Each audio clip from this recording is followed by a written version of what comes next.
Good evening. Welcome to the RSU 5 board meeting. It is Wednesday, December 12th, 2018.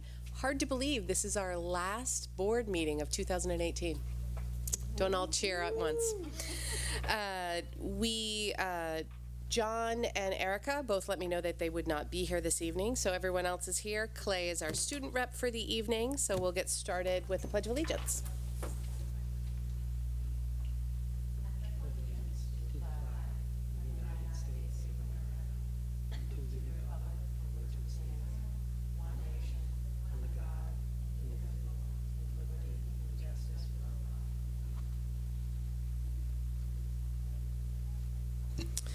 So in your packets are the board meeting minutes from November 20th, and I would take a motion for consideration and approval of the minutes for November 28th, 2018 as presented, barring any errors or omissions. Valley, second from Lindsay. All those in favor? None opposed, thank you. Adjustments to the agenda? No? None. That's easy. Good news and recognition? Clay. Okay, so a lot is going on this week with the athletics. Last night, the boys and girls basketball teams both outplayed Yarmouth, which is one of Freeport's biggest rivals. The boys just barely took it. It was a really tight game, and then the girls won pretty easily. And for academics, Ms. Golko and Mr. Mellon held a PSAT advisory meeting for sophomores and juniors. We went over the importance of the PSATs, and for juniors later the SATs, and all the people who took the PSATs got their scores back. And for arts, the Falcon Outlet Club, which is a media and entertainment source held by a staff member, Mr. Ouellette. So that club is up and running now, and gives students an opportunity to put out podcasts and other sources of entertainment and news to be just a good way to express themselves throughout podcasts and other sources of entertainment. Are they like public podcasts? Where would you find such things? So yeah, they're public. I believe that they are, I think they have their own website actually, so the Falcon Outlet is what it's called. Falcon Outlet. Very cool. And they're on Instagram. Oh, all right. Who isn't on Instagram? Maybe I'll watch that tonight. Okay. Public comment? Public could not find a parking spot this evening. There is a concert here at the high school. That's why there's no parking. Okay, so we will move on to report from the superintendent. Okay, thank you.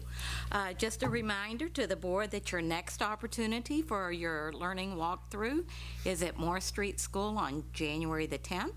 And please contact Principal Nickerson if you're planning on attending.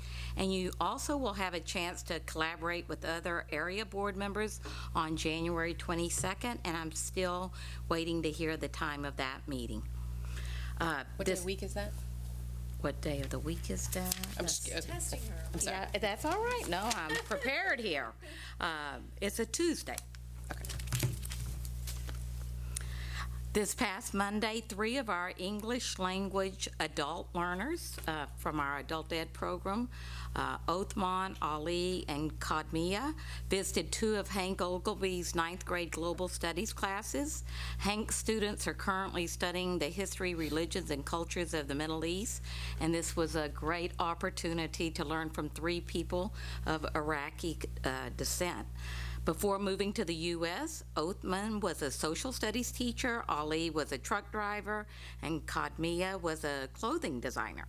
And none of them have seen their families or friends for a decade or so, and they all spoke of how that is the hardest part of being in the United States. While they're, of course, enjoying our American freedoms, they do miss their families. The 9th graders were able to ask a lot of questions. I think it went really well. I think that we want to look for more opportunities to do this type of learning.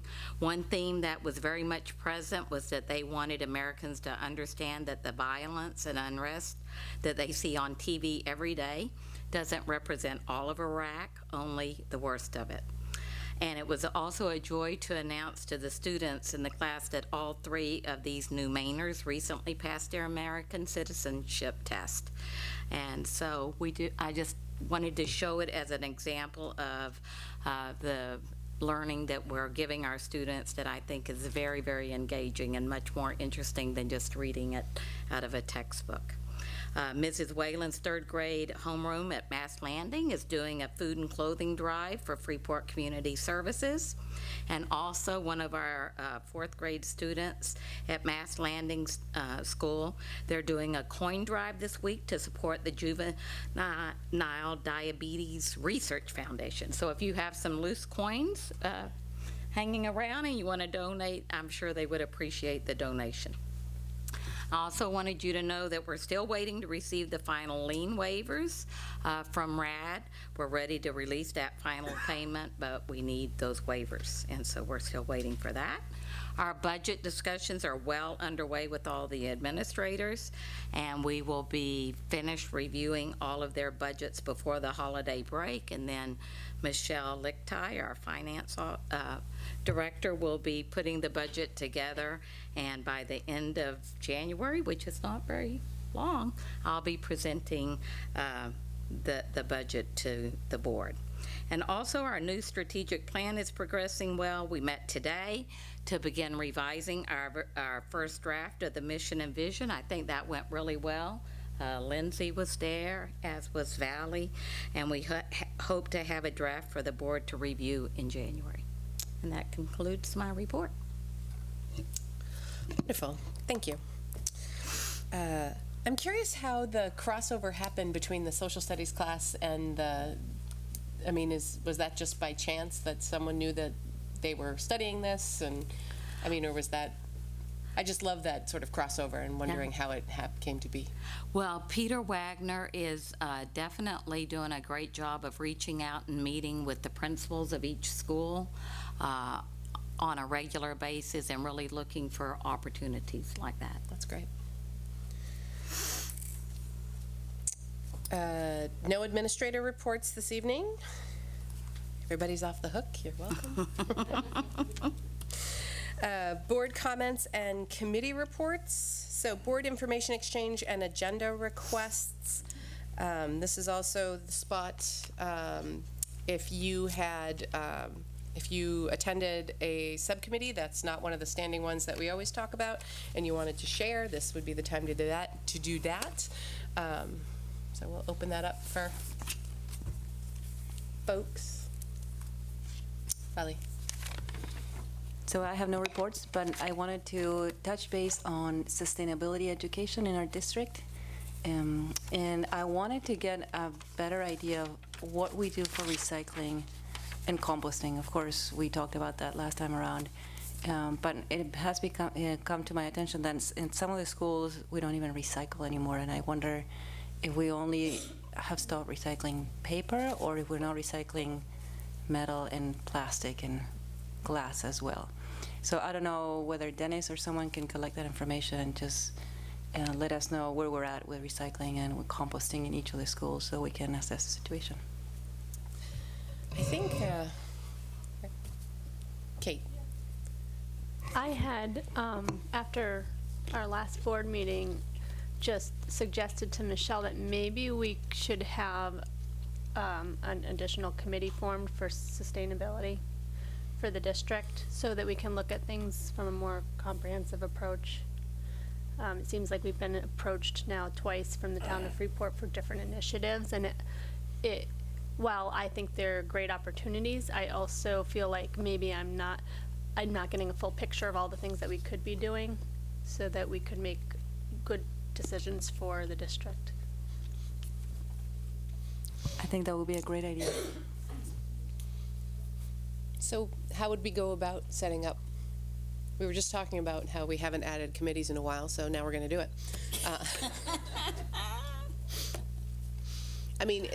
I guess first, before we figure out the logistics of how it would work, does anybody have, I thought it was a great idea when she brought it up. Whether it's the solar or the composting or, the variety of things that could cover. Does anyone feel strongly that they don't like the idea of a subcommittee around sustainability? And then the next question, of course, is do we have people who are willing to do it? You hate to set up a committee and then nobody has, the time or. And I think it could be a committee with like a beginning and I don't think it has to be like finance and say that it's going to continue forever.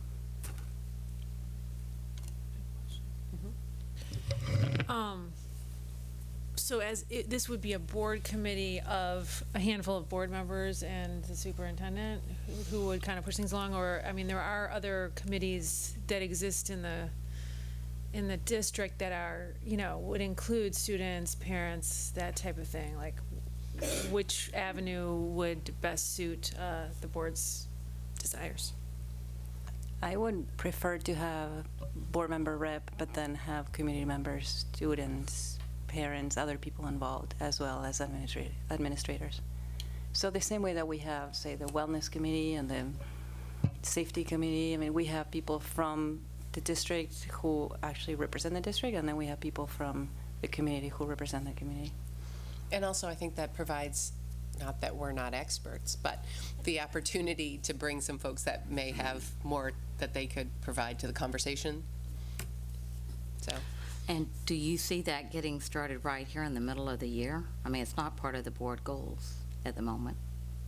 Flexibility, Becky. Flexibility, yeah. Yeah. No, I mean, I'm not sure it's something that we need to start on the spot, but I don't see any reason we couldn't start laying the groundwork for what they might cover, thinking about what the makeup might be, trying to see if there's interest in the community to be involved in something like that. I'm not sure the best way to go about. Maddie?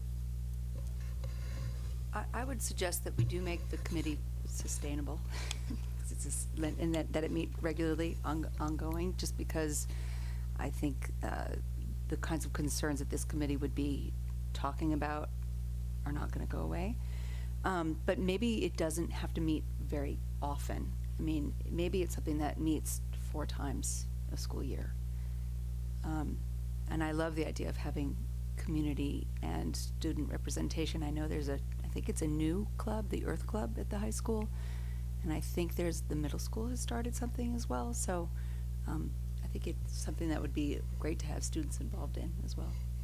And I also think that because there's so much that can happen if we wait in a way that would be negative to moving forward again, I would rather see this happen sooner rather than later. For example, I was asking my 7th grader if they are recycling paper or cardboard, and he said no. And I know that it took a long time to train and create the habit for the students to recycle.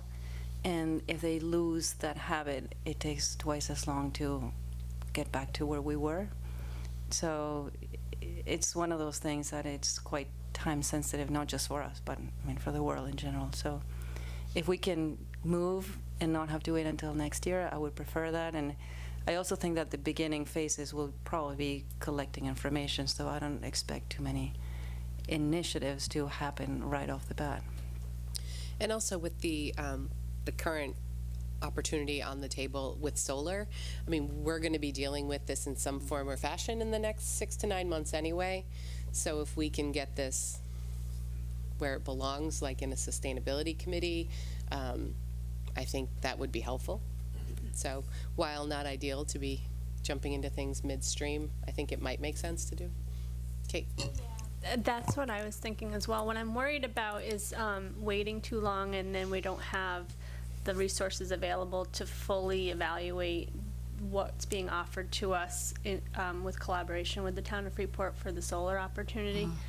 I personally, as a board member, am not comfortable yet being able to move forward on any of that until I know we've explored other alternatives. And so I don't want to be in a position where we're going to miss out on that because we're not ready to make a decision. Maddie? I don't know if it's appropriate or not to suggest this, but I'm going to say it. I think it'd be great if Dennis could be on that committee, just because he's such a wealth of information, and sort of following on what Kate said, for us to try to have these conversations from scratch when we're making decisions, it would be so much better if we have some dedicated people looking at these things and then presenting to us. And sometimes we have the best of intentions, but we might be a bit pie in the sky in what's actually feasible for us to do. And I think Dennis is really good, for me anyway, of bringing me back to earth. Like, okay, that'd be great, Michelle, but these are really the constraints we have in terms of power and whatever the case may be. So I definitely, not that we want to add more to his plate, but I think he would be a great person involved. Jen? I think a good place to start, Val, you said you're high school. There's a club in high school, and then there's a club at one of the other schools. I think if anyone's interested, it would be great for board members to attend one of those meetings to just kind of reach out and say that the board is very interested in kind of what you're doing, and just get an idea about, what their interests are and what direction they're going, just to kind of flip it around instead of us starting our own committee and then going out and kind of telling everyone what we're doing, kind of flip it, and we go out and kind of seek out information from the clubs that have already started for student involvement. I mean, obviously Dennis is a great person to have too, but as far as students go. Yep. Lindsay? So just in terms of process, I'm sensing that a lot of people want to move forward. Does the superintendent bring like a draft committee charge to a future meeting that we then approve? Is that like the next step? That sounds like the excellent next step, Okay. Lindsay. And I would also be happy to just kind of reach out and find out. I do think we are still recycling, but I can get more information and just provide that in a board update. And from what I understand, it's more expensive to recycle than not right now, paper, because China is not taking paper anymore. There's a ban for U.S. paper going to China to be recycled, but they do accept pulp. Yeah. So there's a Chinese company that has purchased 2 mills here in Maine, and they will actually collect all the recycled paper, turn it into pulp, and send it back to China. So we don't expect the price to be prohibitive for too long for recycling paper. That's why I don't want to lose the momentum in the schools of the Right. kids. I agree. Yeah. And I think there's clubs in all of the school, all the levels. I mean, not that we want elementary school kids on our committee, but just to speak to the fact of interest in the kids. And I know in Durham anyway, they have a green team that they have to run in sessions because they have so many kids that are interested in being involved. They can't have them all at once, so they do it in different sessions. So I definitely think there could be some great momentum to build, keep them involved, and maybe someday they graduate to the board committee. Okay. All right, so you'll work on the charge, and then we'll think about how to solicit experts to be involved in our committee. Anything else on the board information exchange? Just along the same lines, we do have a recreation committee, that is already existing, and I did have a meeting with Pete Wagner a few weeks ago about getting some more community involvement, kind of restarting that committee. So I'm going to be working with Becky to get some motion on that too. But that's not a new committee, just an existing one that hasn't met for quite a while. So. All right, Maddie? Can I just ask, what does that encompass, recreation? Community programs, so anything offered by community programs, including adult ed and youth sports and anything else that they offer. And Pete's got some really great ideas about expanding the offerings there too. So definitely, if arts could encompass into that too. So this is folks that are interested in what's being offered through Peter's group. Yep, and just working on the strategic plan of that in general too, of where to go with that department. So. Okay. Yep. Should state for the record, I think it would be great for the Arts and Culture Alliance of Freeport to be involved with that committee, so we can talk about that. Okay. Yes, Kate. I just have a quick update for Region 10, which we haven't had in a long time. So John and I are on the Region 10 school board as the representatives for RSU 5, and one of the recent things that has been in the news for Region 10, I don't know if any folks read the Times Record, but there was an article in there about Region 10 and their efforts for moving forward with the comprehensive technical high school. And one of the things that Nancy Weed, the superintendent of Region 10, has offered to do is come and speak to our board about it if we're interested. And one of the other challenges, I guess, that keeps coming up at common theme for Region 10 that they run into is attendance. So at one of the last board meetings, it was just requested that we let our boards know that what their challenges are with the 3 different sending schools is aligning the schedules. And for instance, at the high school here, when there's a snow day, we don't, what do we have, maroon and white days? So if you have a white day and then a snow day, the next day is a maroon day, right? So, but some schools don't do it that way. And so then the schedules get out of sync. And so it's just something that we wanted to bring to the attention of our boards when we are thinking about how we set our schedules. I don't know if there's a way that we could get the high schools coordinated better and maybe take a look at changing up how we address those sort of, making up days and changing the schedule around when we have missed days for snow days. So. Okay, thank you. What are people's thoughts on a report from the superintendent from Region 10? I don't think we've had one since she came on board. So I would be open, I would be interested in hearing more about it. Yeah, I'd like to learn more about Region 10. I don't think I've ever seen or talked to anyone from Region 10 in the last 5 years or so. And it would be really nice because there's so many of our students who take advantage of that program. Well, particularly if they have some, interesting new things going on, that would be good to hear about.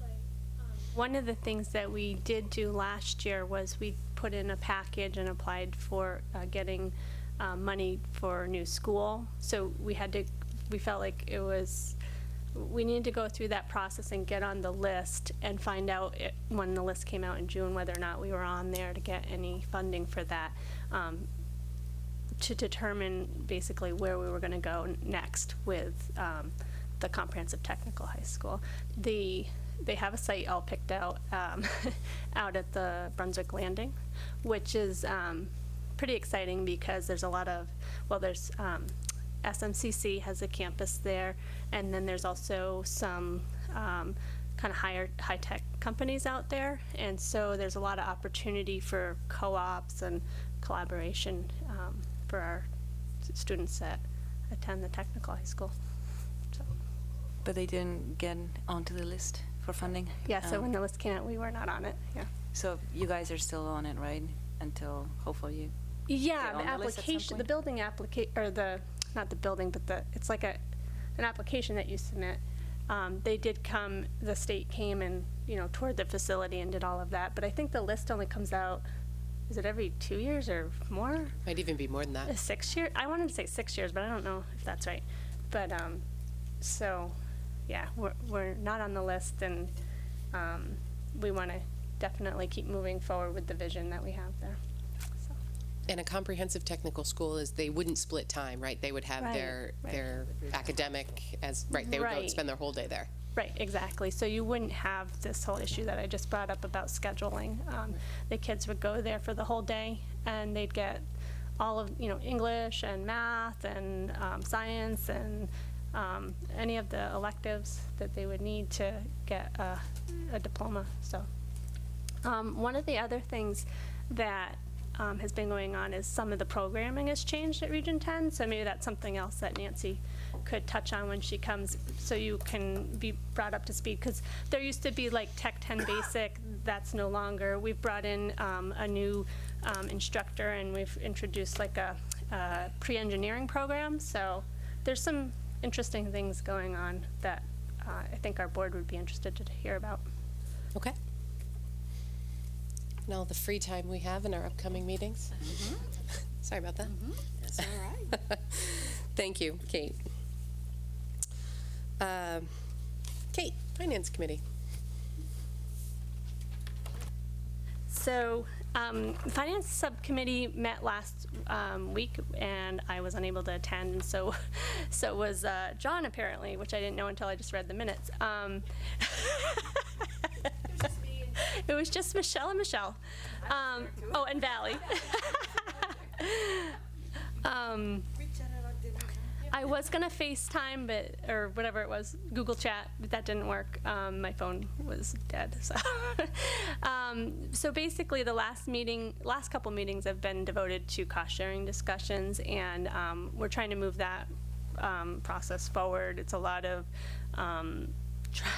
trying to understand the numbers and get a good handle on that before we feel we'll be informed to make a decision. So we aren't at a point yet where we're putting together any sort of recommendations. We're still really into our fact finding and asking DOE questions and follow-up questions, and looking at what other districts are doing, and also just kind of first cut took some of what Freeport's and Pownell's and Durham's town governance letters had certain suggestions in their letters, so we've looked at that and started to kind of see what that would look like if we went with any one or the other's recommendations. So we're not, I would say we're maybe 25 to 30% along, if I were to gauge it. So I don't anticipate now that we'll have something in time I think our goal was to have something by the end of this calendar year. I don't think we're gonna meet that goal. Hopefully before the end of the school year, but I don't think it's likely we'll have something ready to implement for this budget. But I don't know. Don't want to set too high expectations, but we'll do our best. We're meeting right now almost every week, so when we show up, that is.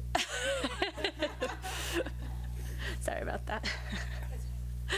And we just met before this meeting, and our next meeting is it next Tuesday? So yeah, every week on Wednesday. Next Tuesday? Yeah. Okay.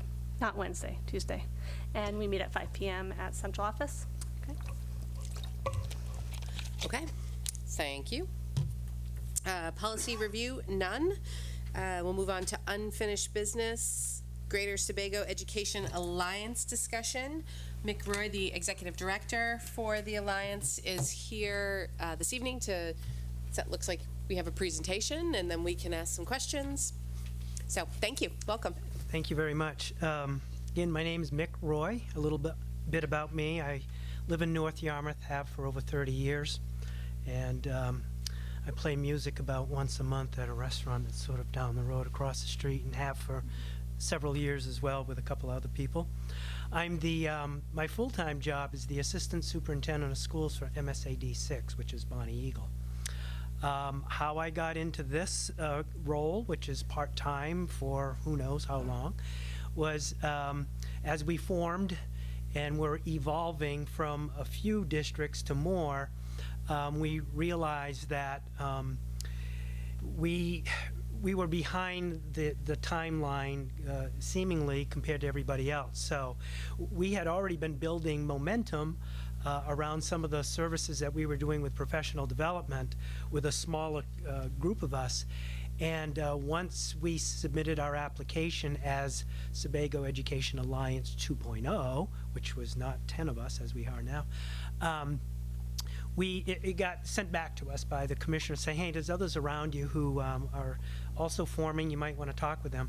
So what that happened was we lost a lot of momentum, and momentum is really important in these things.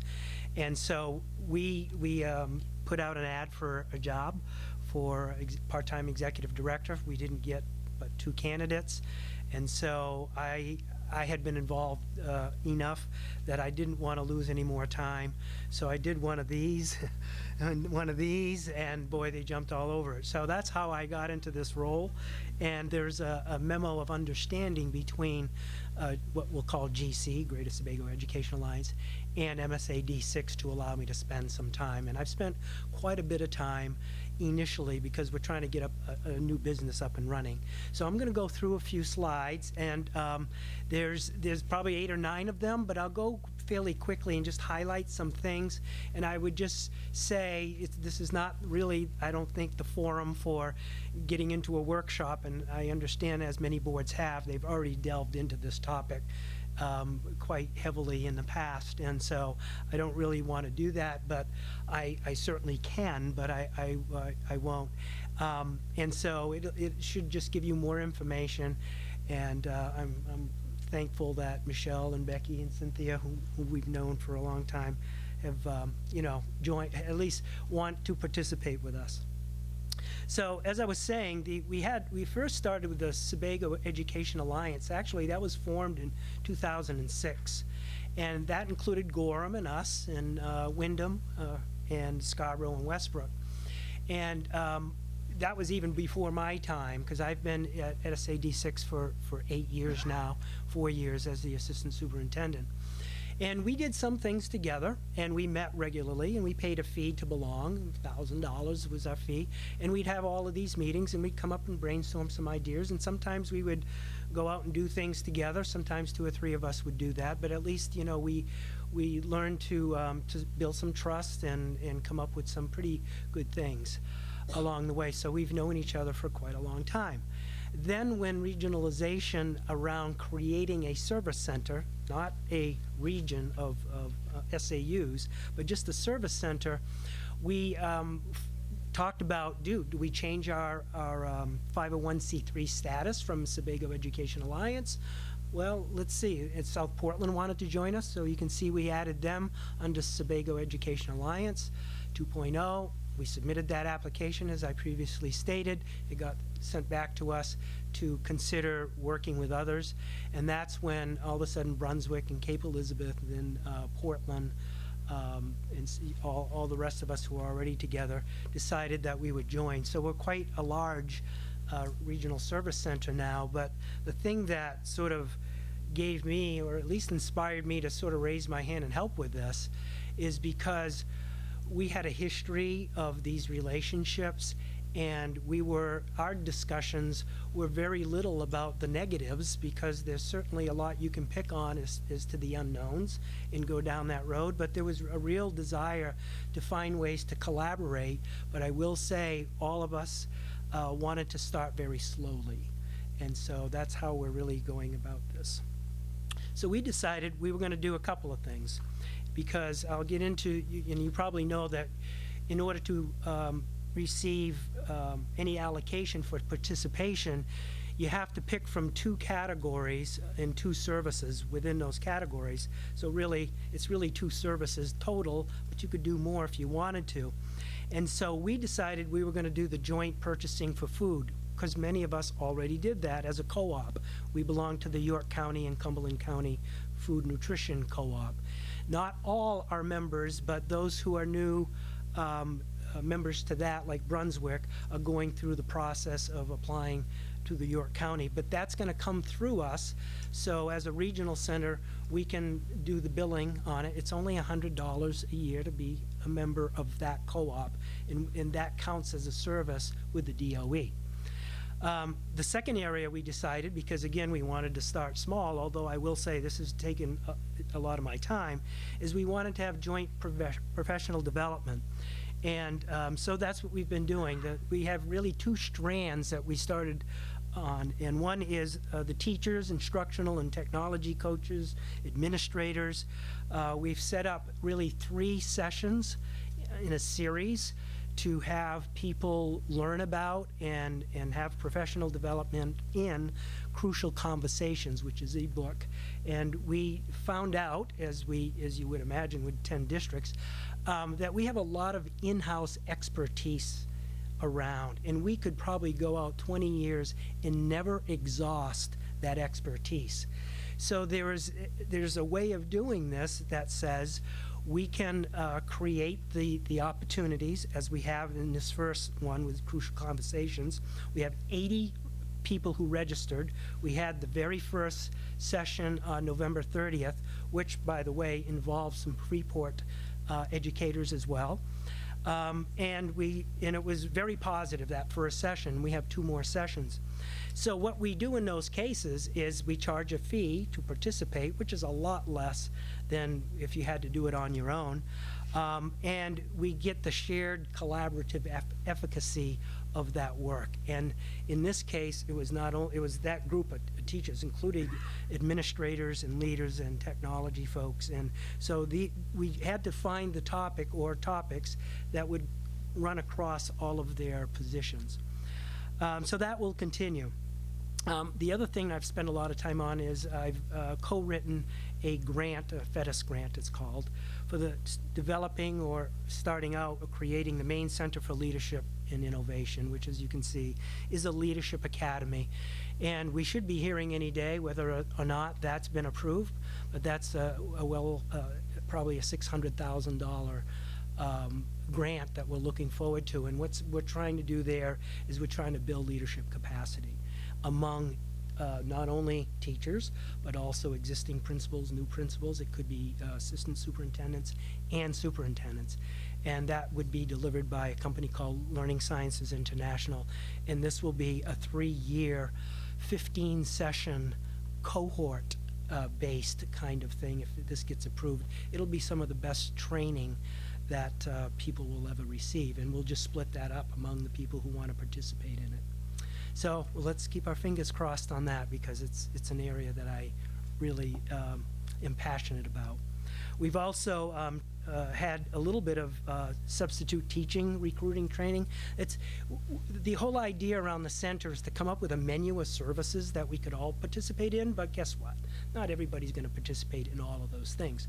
So the menu is going to allow for those people who want to do certain things would be able to do it through the through GC or not. They might decide to do it off of GC, but we've already had some substitute recruiting type activities that I think 5 or 6 districts have gone through, and that's gone through this as well. We've talked about ELL and doing some intake around that with those people who have that type of population. We know we want to be an incubator for new regional programming and services and other regional functions as may be authorized. We've already talked about 25 different things. On January 10th at Gray New Gloucester High School, our financial officers are going to meet. So they're also going to be talking, along the finance, facilities, food, and all of those other areas, technology, of areas that we might be able to find some shared capacity for savings or for services. So that, again, we're still in this idea, this coming up with ideas. When we formed July 1st, I can tell you that we were having these conversations, but we didn't really get running and operational to any extent until well past the summer. In fact, I wasn't brought on until late September. So all of the work I've been doing has been in October and November with regards to this. So we're still just trying to get up and running. The interlocal agreement I know was shared with you, and I brought that up here not to have a long discussion because we really can't, but I want you to be able to go back and look at those kinds of things. And I gave you paragraph numbers because that really sort of will hone you in on the things that I think were important to our evolving. Who were the initial members and how did we come together and what did we have to do? In fact, you were and are on our interlocal agreement. The state doesn't care whether we take you off it yet. But that's how new everything is. And so we kind of hoped that this would be good for everybody. All our superintendents are the board members. But oftentimes the assistant superintendents come, sometimes business managers come, depending on the topics. The functions, programs, and services, you probably talked about this, but those are the 4 big categories. Instructional, education support, central office, facilities, and transportation. So we have to have each district has to have at least one service under 2 of those 4 categories in order to receive credit to receive the allocation, which for FY20, as you know, is $94 per student. and it was $46 per student for FY19. So we knew there would be a substantial loss of revenue if we didn't participate, but we had been anyway, so for us and for several members, it seemed like we were already paying $1,000 to be a member. That's what the fee is still. So it really made a lot of sense for us just to continue those relationships.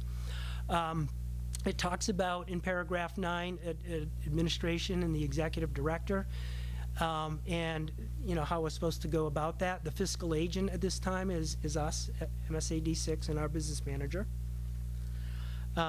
If new members, this you might want to look at, because under the current situation, you would be considered a new member. So you can go into paragraph 12 to see how you would become a new member. It'd simply be a petition. I can't speak for the board, but knowing how Freeport has been, here I am, RSU 5, Pownell and Durham as well, have been at the table in participating. I just think you've always been welcomed, and so we want to continue that relationship.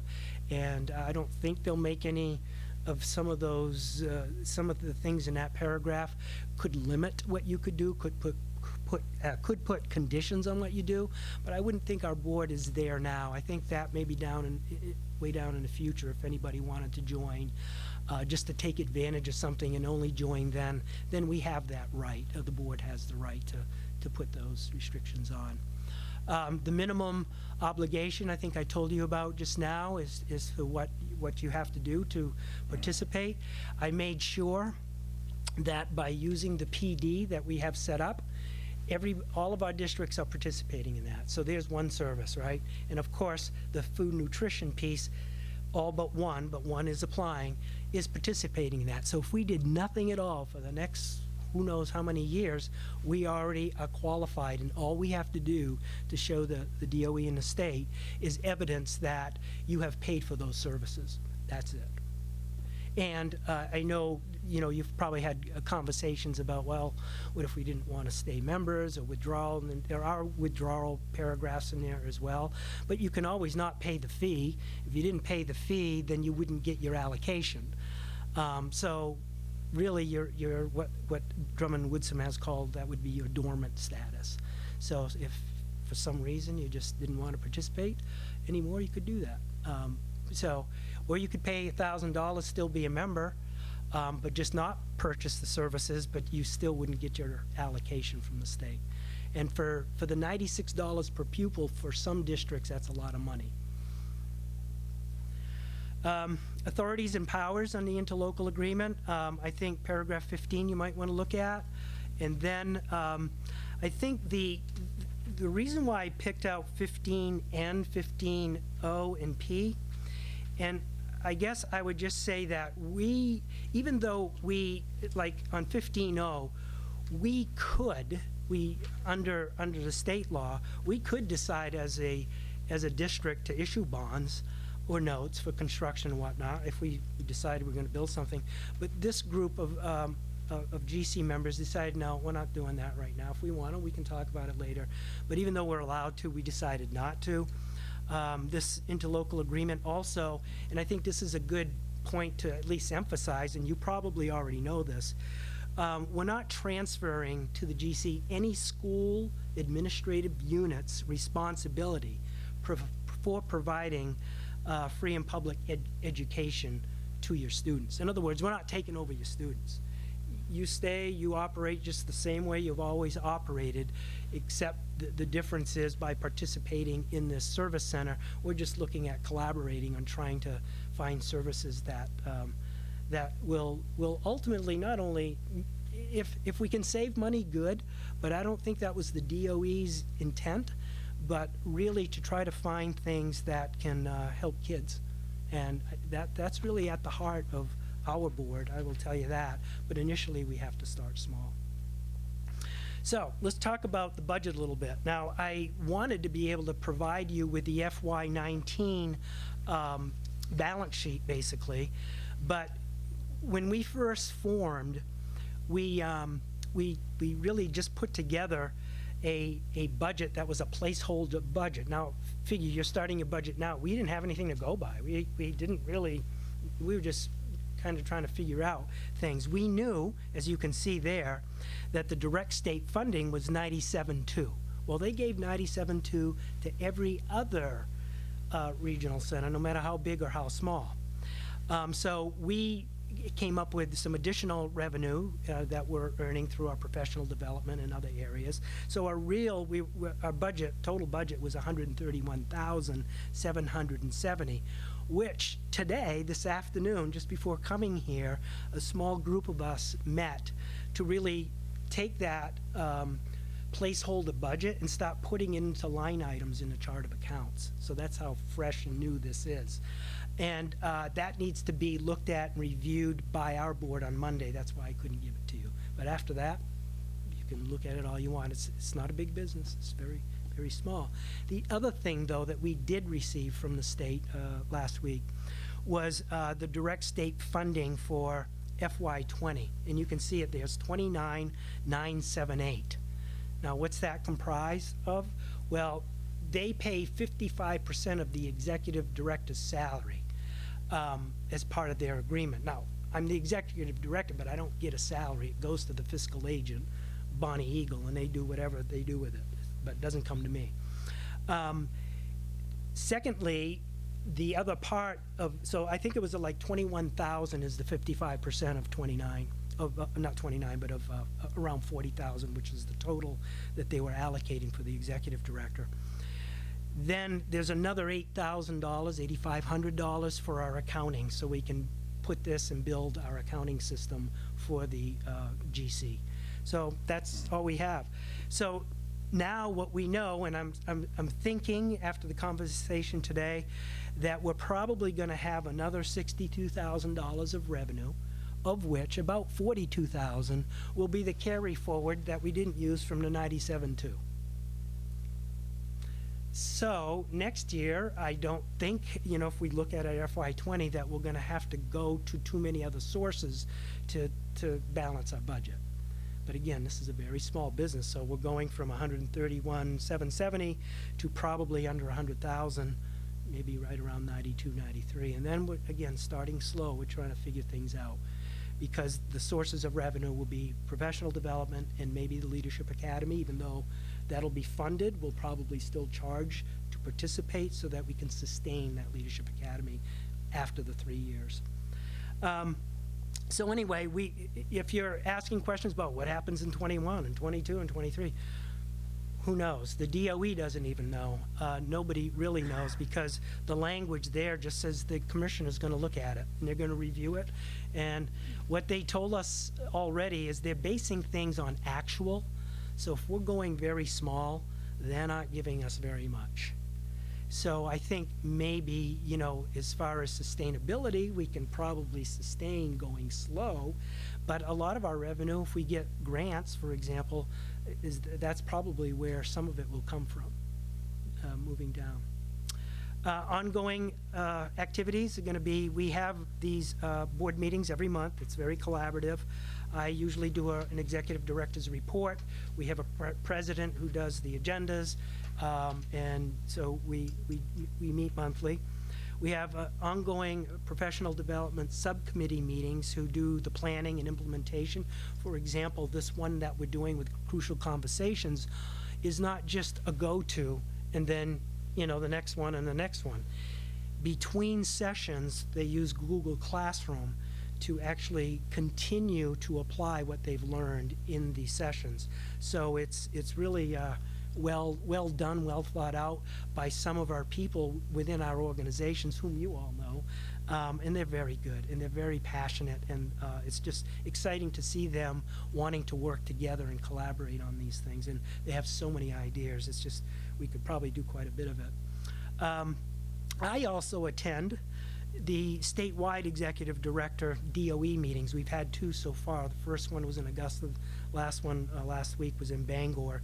And even at our level, we're trying to think of ways that maybe there could be some shared purchasing power, if not, maybe even some political power, because just in GC alone, we account for 30,000 students, and that's pretty powerful. And when you kind of add them all up, we have the DOE's ear. We can get our politicians' ear on how this can work to the benefit of all, as opposed to it being a directive of sorts.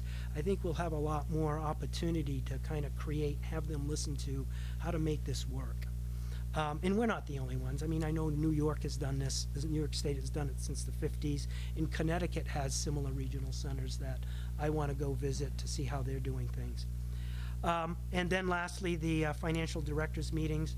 I don't know if that will be ongoing, but I know that that's kind of a neat thing, because when superintendents are around, we don't typically talk about, how can we save money together in facilities and technology and food and all of those things, transportation. So that's where we are right now. I mean, it's not, we're just really just starting. So I would entertain any questions you have, but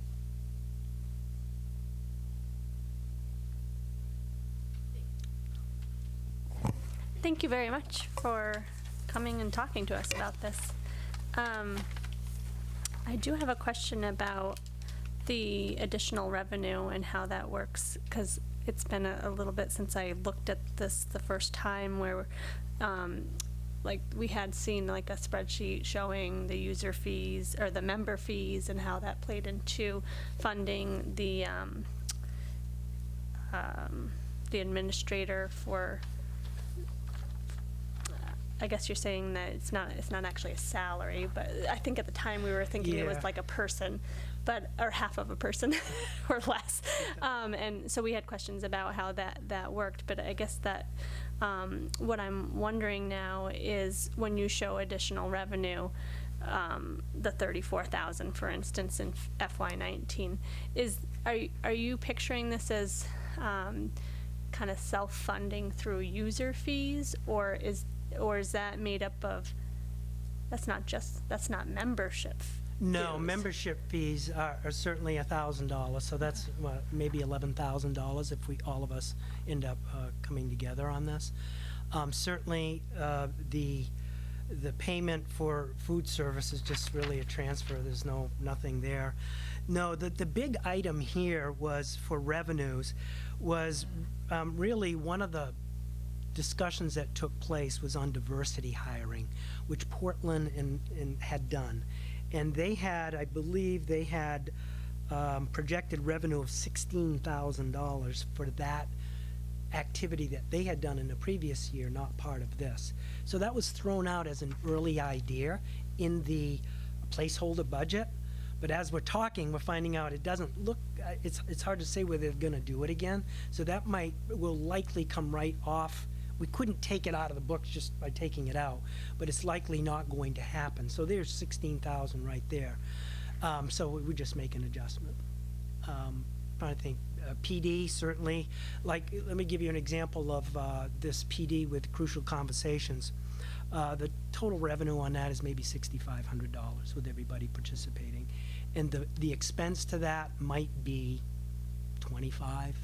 Might be 2, so it's not a lot of money there. And again, for FY19, it's the 97.2 we got from the state that's sort of helping us move into FY20 with that to carry forward. But the basic concept, at least for the PD, is that it's self-funding, because or self-funded because you are charging a fee for those to participate. Is it open just to the members? And if it's not, are you giving like a discounted rate to members and versus outside? What we decided, and this might change because we'll have a conversation on this Monday, but what we decided this first time around, for all 3 sessions per person would be $75. For anybody who's not part of our organization, it's $150 per person.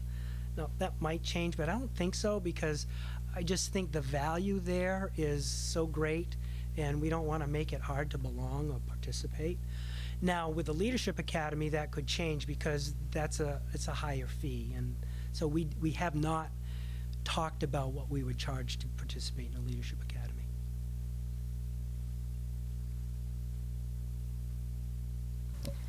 Thank you so much.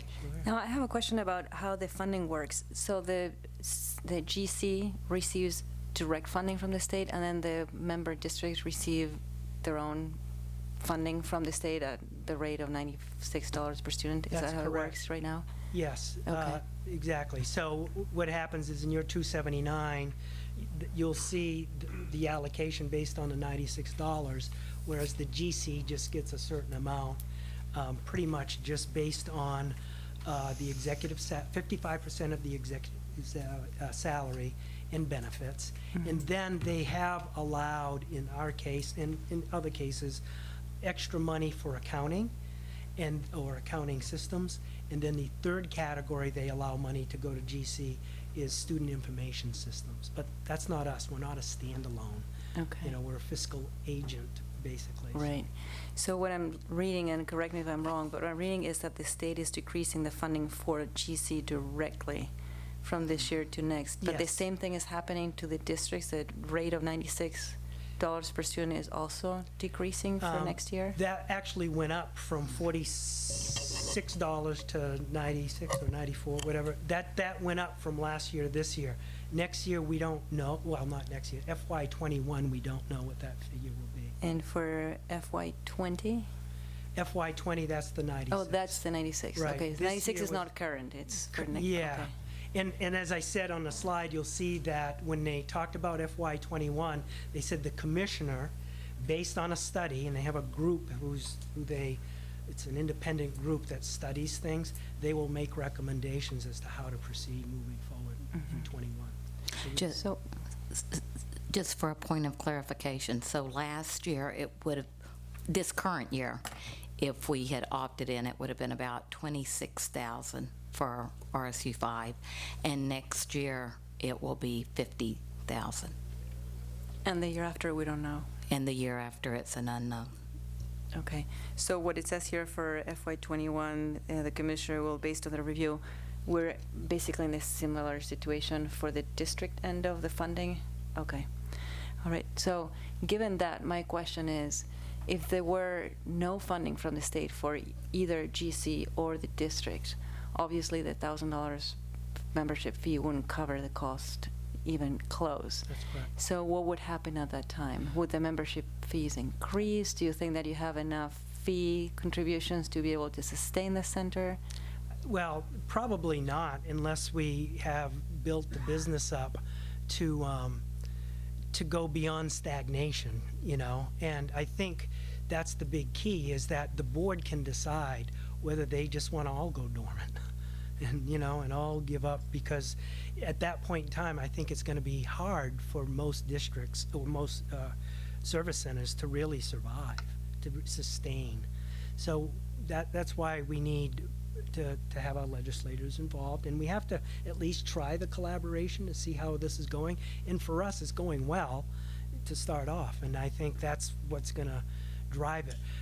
Would there be increase in participation fees down the road? Well, possibly, but would we try to cover big revenue downfalls? I don't think so. That's not the sense I get around the board. I don't think anybody's going to want to just put money in just to sustain something that is not really delivering value to what their participation is. I can't speak for them, but that's kind of financially how I think they would look at it.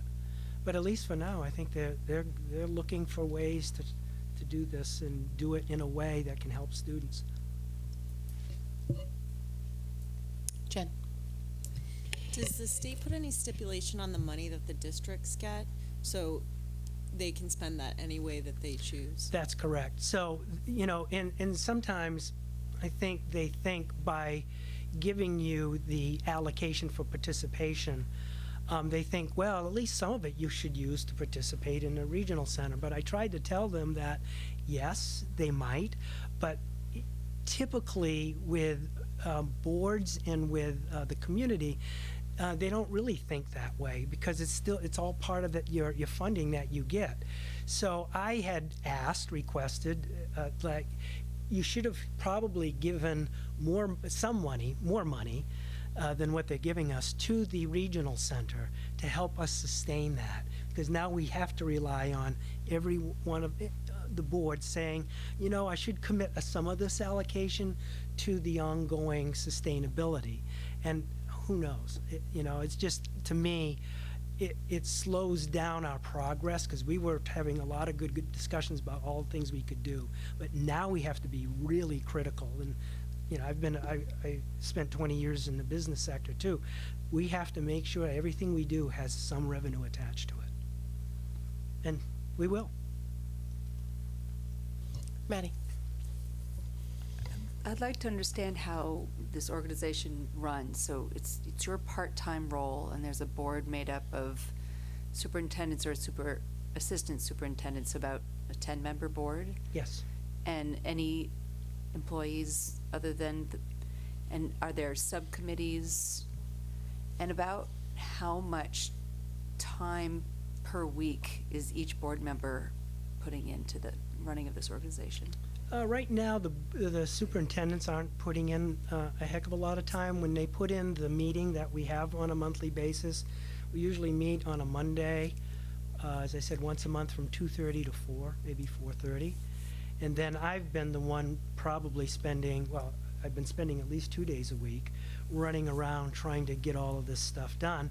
And then some of the members' personnel will help, which we're doing anyway. Even when we're in, our curriculum leaders, we're kind of doing that anyway. They help out and they put in time, but pretty much the superintendents haven't had to put more time in. And the reason being is we're the fiscal agent, so my business manager and his staff put in a little time as well, because they have to set this up, and I have to make sure that, the people at MSAD 6 is processing all of this in a way that's clear. So that's where the time is. Right now, the superintendents haven't spent a lot of time other than coming together and meeting. I'm just trying to determine the cost, because it doesn't sound like, even though it's starting small, it's still a lot of work. And so, of course, the personnel in each of the districts are going to help, the superintendents on the board make that work happen. So so that's a cost, because that's time spent for GC that isn't necessarily spent within the district. Yeah, and the way I look at it is that even though I'm the one who's really the one putting in the time, the benefit to our district is great, because I know I can't do this alone. We can't afford it, because I do I oversee all of the PD and curriculum and other things that we're doing with leadership in our district. And there are things I'd like to accomplish and have done, and I can't afford bringing in someone from the outside. So what I try to do is find other partners who just want to work on things. For example, PEPG, we use the Marzano framework, instructional framework, and that's a mandated sort of thing from the state, as you know, from way back. Well, in order to get training, we couldn't have afforded it by ourselves, so we teamed up with Scarborough, Biddeford, Topsom, can't remember who else, seems to me it's someone in the middle part of the state, and we shared the cost of the professional development from Learning Sciences International on how to use eye observation, which is a technology tool to manage evaluations and observations. So it's that kind of thing. Instead of having to do that for every project, you're saying, because you already exist, there's some built-in benefit. Yeah, and the other benefit too is that even though, I do a lot of the legwork, and believe me, I've done a lot to get this thing up and going, but now that the grant has been written and we finally got our first budget here coming, I don't know if it would really slow down, but I'll be able to use my time in a different way to sort of make sure that we're trying to do things that we said we wanted to do.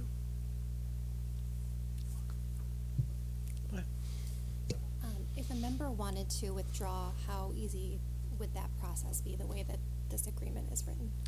Yes, and I showed you the paragraph on that. There is language that is not only in the interlocal agreement, but also in Chapter 123, the law itself. And there are some steps that you would have to follow. The part of the wording there and the interpretation of the wording brings into, well, you really have the option of, the word was lying dormant, where you could pay the fee and still belong, but not involve yourself in any services, and then you wouldn't get the allocation. Or you could withdraw entirely, say, we're getting out, we don't want any part of this. And then that's where there has to be, I think it's 2/3 approval and by the board, and you can't affect anything that we're doing if it affects kids and the services that we're doing there. There's some language in there about the impact it might have on kids. So you have to read that a little carefully, because I think it's up to interpretation, and nobody really knows the situations and scenarios that we might be in when that happens. It's what it is, I guess, right now. I think the interesting thing that's different from, the RSU withdrawal is the idea of just not being involved, right? Like, you can pay your $1,000 or not. You're not forced to be involved like we are as a district, right, with the towns. And I think that's the point of the bullet around, we're not taking over your education of your kids. That's still your primary responsibility. And I do like the idea, I like the history of this organization. Has been in place for 12 years when there was no incentive or funding mechanism for it. Clearly, they're trying to grow it into something, bigger and to provide more services. But, in the worst case scenario where the state goes, all right, no more funding, no more direct funding, no more funding per kid. I mean, it's a scalable organization they were doing this before there was those buckets of money. So that gives me a little bit of comfort, I think. It's funny you should mention that, because one of the things that when we did get together back then, we would have great ideas, and then, as I said, sometimes we'd actually do something, but oftentimes we'd go back to our jobs, and guess what? Nothing would happen. Under this structure, it's a lot more deliberate. It's a lot more designed to say, this is what we want to do. Mick, you have to, go out and do this. But people are jumping in, trying to help out. They're trying to help organize things. They don't want it all to fall on me. So there just seems to be a little more clarity around roles and actually accomplishing something, as opposed to good ideas and then going back and not having anybody really run with things. And you know how that is when you're trying to form a committee, right? You've got to... We got great ideas. Yeah. Yes, you know that. Well, Valley. So is the only way to get state subsidy to become a full member of the GC? So if one is dormant, you don't get the subsidy. If you're just joining one of the co-ops, you don't get the subsidy either? correct. Okay, so you have to be a full participating member. Yes, to get that. Now, it doesn't mean that, let's say, you're not a member, and we're doing something, and we fill a lot of our seats for that service, but we have some additional seats, and we could offer it to anybody. We could offer it to another service center, we could offer it to people we know, and then you could participate at whatever cost is at that point, yeah. So- Which is what we've done this year.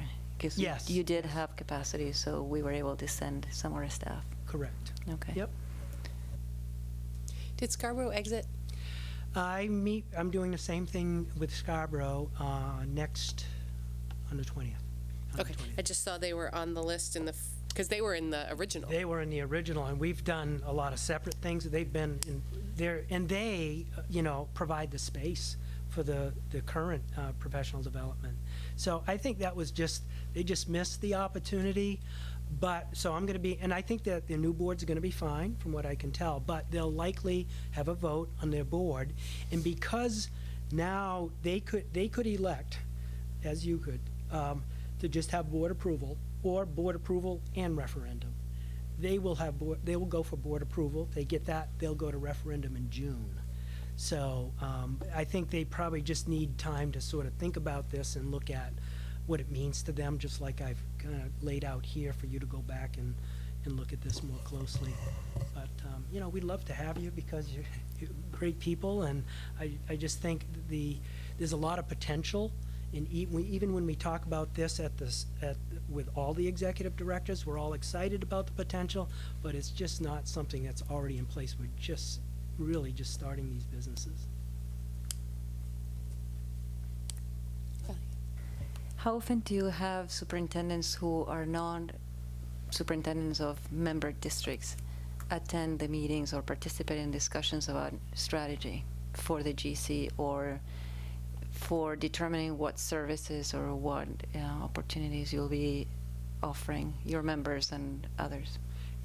If I heard you right, the superintendents, pretty much all of them usually attend and have those discussions, and we've had those discussions on everything from CDS to transportation to, I mean, I could go on, but we had a lot of discussions and we prioritized, and we really decided to start small.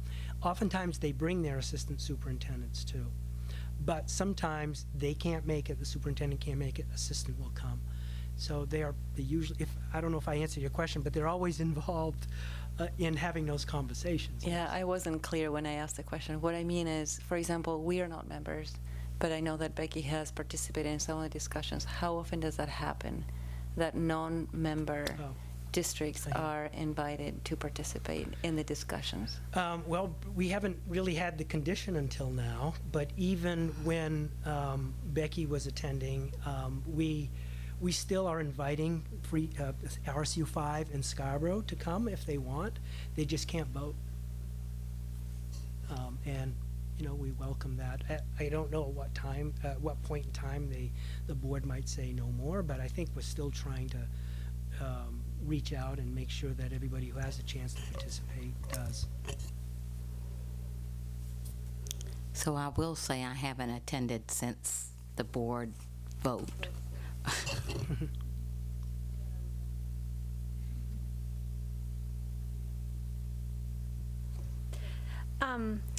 I'm just gonna go revisit the FY19 budget. You have $131,770.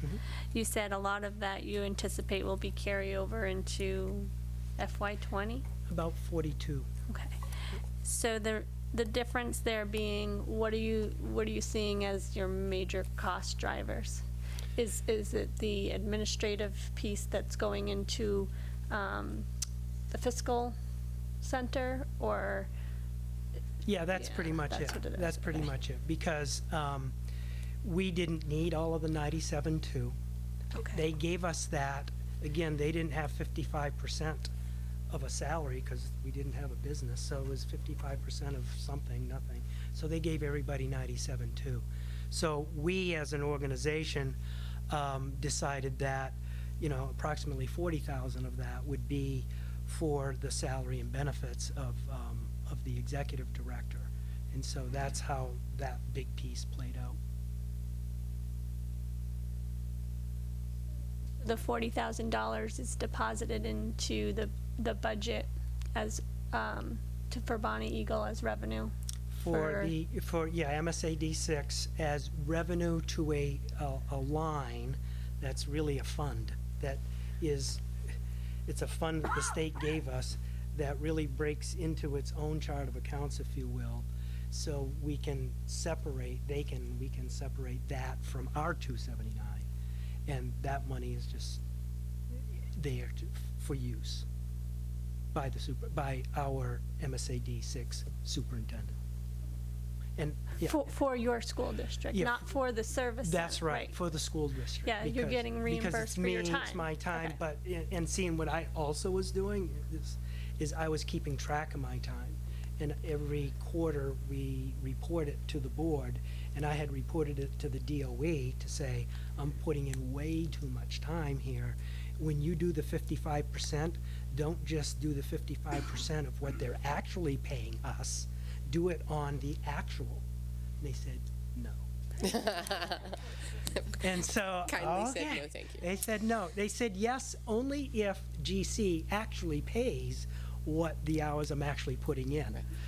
She said, I kind of can't understand why you're putting in kind services. I said, well, this is important to me. But I didn't, just so you know, I didn't want to go into my contract and affect my main PERS or anything like that, because the executive director is not part of main PERS and won't be. So I didn't want to touch any of that. So it made a lot of sense just to do it that way. So you think after you meet with your board, you'll have sort of a year-to-date financial? Because, I mean, the big questions that we have had in this whole process, which I think are no surprise to you, are, if we wanted to exit, what does that look like? You know, that's one of our questions. And the other is really the financial piece, right? So if 140 came in, or 130 came in, and there's 40 left over, so $90,000 will have been spent this year. 40 went to the fiscal agent. That's another 50,000 that's been spent on whatever, whether it's the programming, all those things. So the question is, you know, if $90,000 is the run rate and income next year is only, you know, $30,000 or whatever it is, you know, how does that gap get funded? So is there the possibility, if the state isn't funding at the levels that would support it, that each member gets like an assessment? If the board decided that's how they wanted to proceed, Yeah.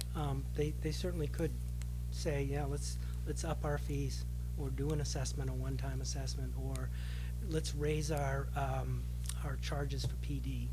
You know, where are all the places that we can actually generate revenue? But for next year, for FY20, I keep thinking, really by the carry forward that we have, the 42, I think we're going to be okay, because our actual budget's going to be around 92 most likely.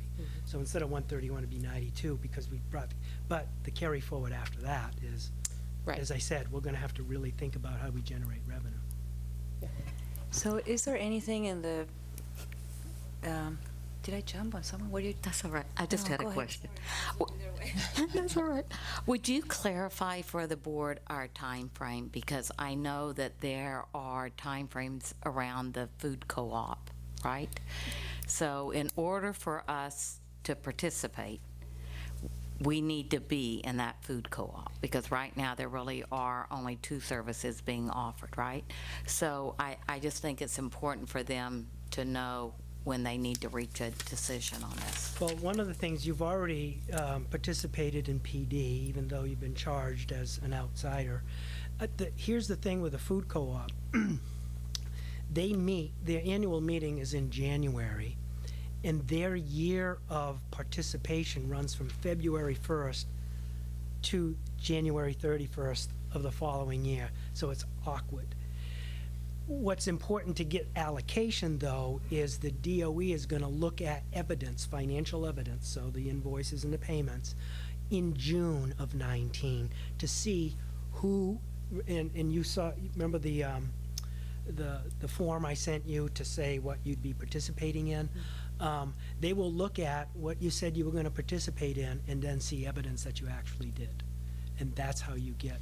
So the timing on this is, yes, that food co-op's coming right up in January, and you might, that's going to be an important service unless we come up with something else between now and June, which I don't think we're going to. So the board would really have to decide before that January meeting in order for us to fill out the forms and stuff that we need to do to get into that food co-op, correct? Yeah, correct. So there's a few steps that I've learned just by seeing how Brunswick has had to do this. You have to send a letter to the York County and Cumberland County Food Nutrition Co-op first. Tell them you want to participate. You'll have to also reach out to the vendors, because the food, there's three contracts. One is paper, one is food, and what's the other one? Paper, food. Anyway, so there's 3 vendors now that are part of that, and Pender would know who to contact, is to let them know that you're interested in participating in this. So those are the 2 steps. Then when the meeting takes place, and it's usually just the food directors who do this, and they look over and they approve. I don't know if they disapprove, but they approve who the members are going to be. And as I said, all but you and Brunswick are already in the co-op, so it's sort of like we've been doing it for years and years and years. Kate? Maybe this is a question for Becky, I'm not sure. So why aren't we a member of that co-op, those 2 co-ops already? Because I think we were in a separate co-op with like Brunswick, and I'm not sure what other two 2 or 3 communities. So I just don't think historically that RSU 5 has been a member of that co-op. So there are different food co-ops. But it's probably likely that the vendors are the same. Like, And I think Erin told us that last year when she came and spoke to us about why she thought the service center was a good option on the food side. could be W.E. Mason and Oakhurst and who's the other one? Anyway. So is there anything preventing us, if we aren't part of, if we don't join this interlocal agreement, couldn't we still join the food co-op, the 2 food co-ops? I don't know the answer to that. I'd have to have Erin come. Do you have any idea about that, Well, Mick? I would think, again, you'd have to You'd still petition have to them. do You'd the still- petition. Right. Yes. The difference is the regional center would do the billing, the $100 to participate, and that counts as a service.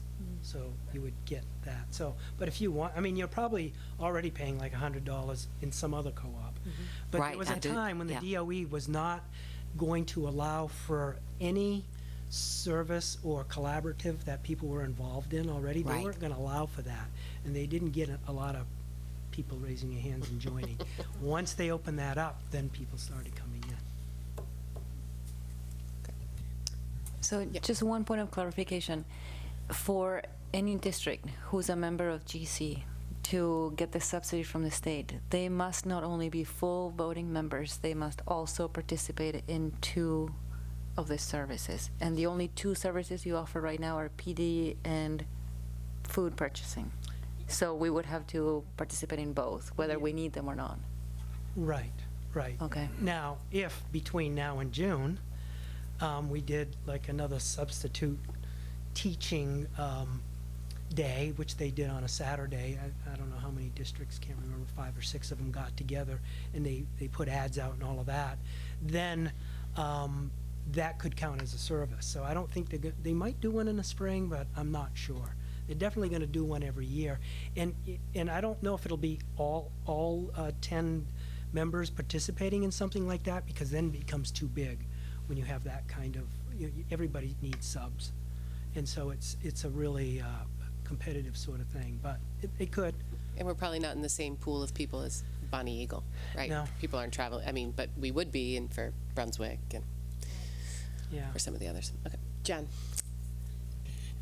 So I'm sitting here honestly thinking, like, why would we not do this? I mean, we have our consultant, we got this in our packet this week with all our consultant fees, and there isn't anything under $4,000 that we're paying, and we're paying up to $75,000 for other things. So I have a really hard time understanding why we wouldn't do it. So I'm going to kind of put you on the spot and ask you can you come up with any cons? Have you heard anything from the participants about what they wish was different, or what they'd like to see, even not necessarily negatives, but just things that answer some of those questions as to why wouldn't we do this?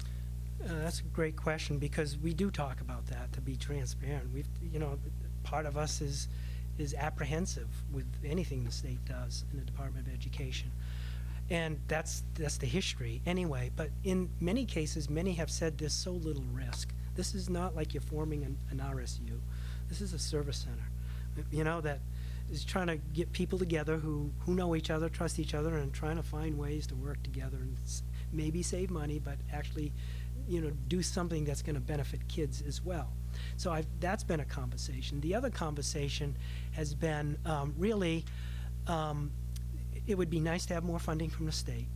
And the thing is, their argument is, well, we're giving you the 96, so there's more funding, but that doesn't necessarily translate into coming into the GC. But on the other hand, it still gives you local control of how you want to spend that money. It'll be based on how the superintendent and others are involved in the services that we're looking at. If, for example, we found maybe we found a way to buy buses for a lot less money. I know in our district we have 64 buses running every day 1 million miles a year. Yet we're so big, I don't know if a larger co-op would actually save us money because the vendors are probably playing all these games to do that.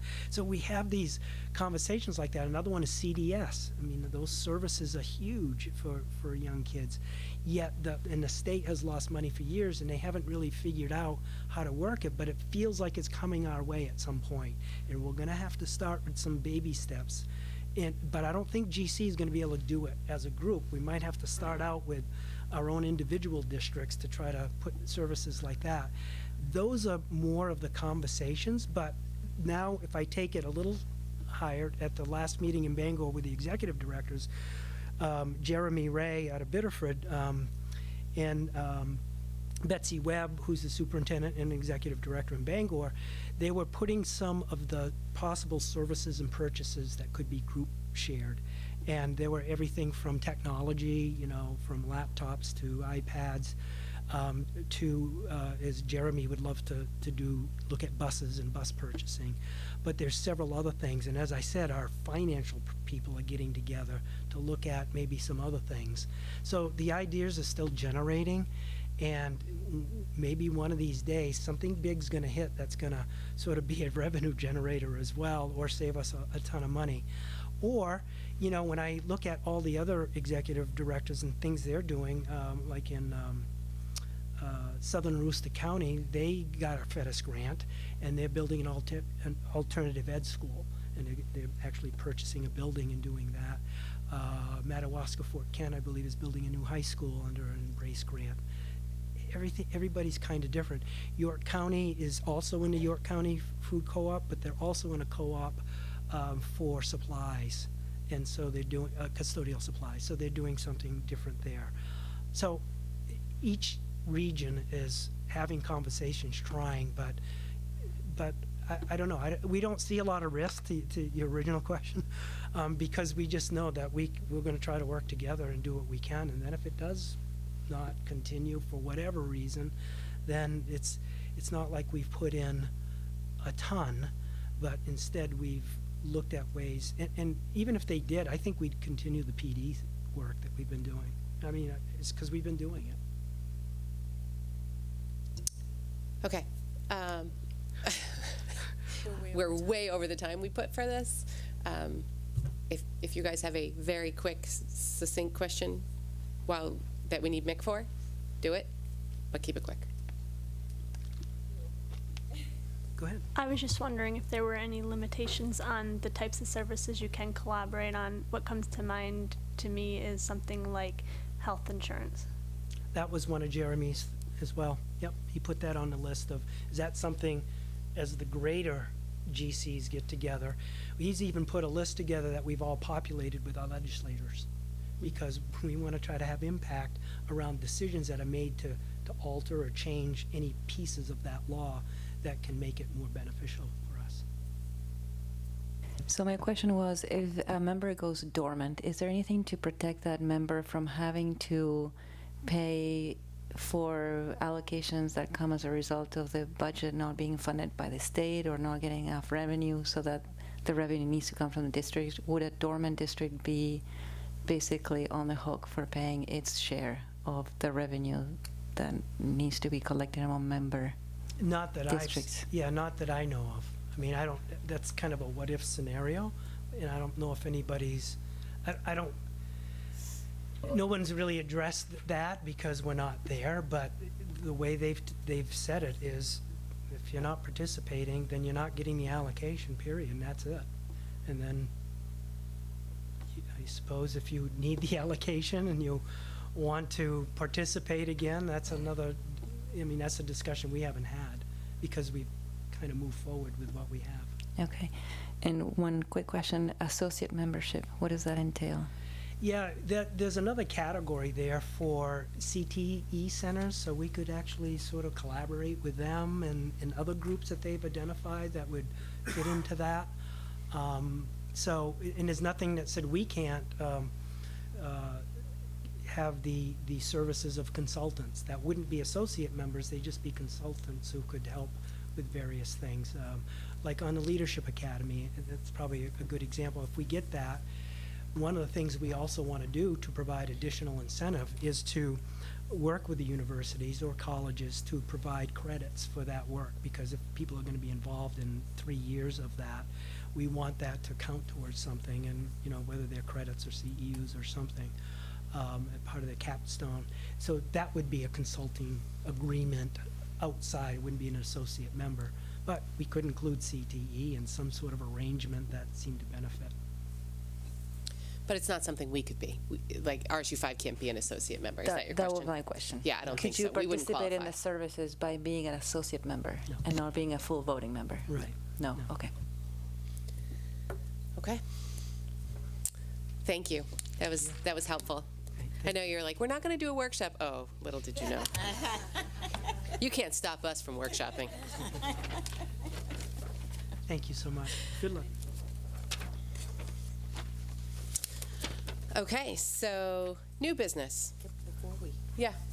Do you want to talk about next steps for this? Yes. Okay. I mean, before we move on, I guess I want to know where the board wants to go with that. Do you want me to put it on the next agenda for a vote, or what do you want? Yeah, I think that's the appropriate thing to do. I might ask that, I'm sure I have it somewhere, but if you could send out that interlocal agreement again. It's right in your packet. Oh, sorry. It's okay. Why my brain? Jenny was on it. She was.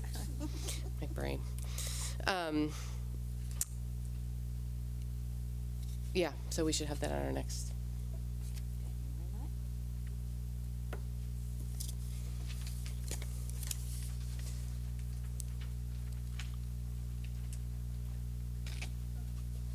Yes.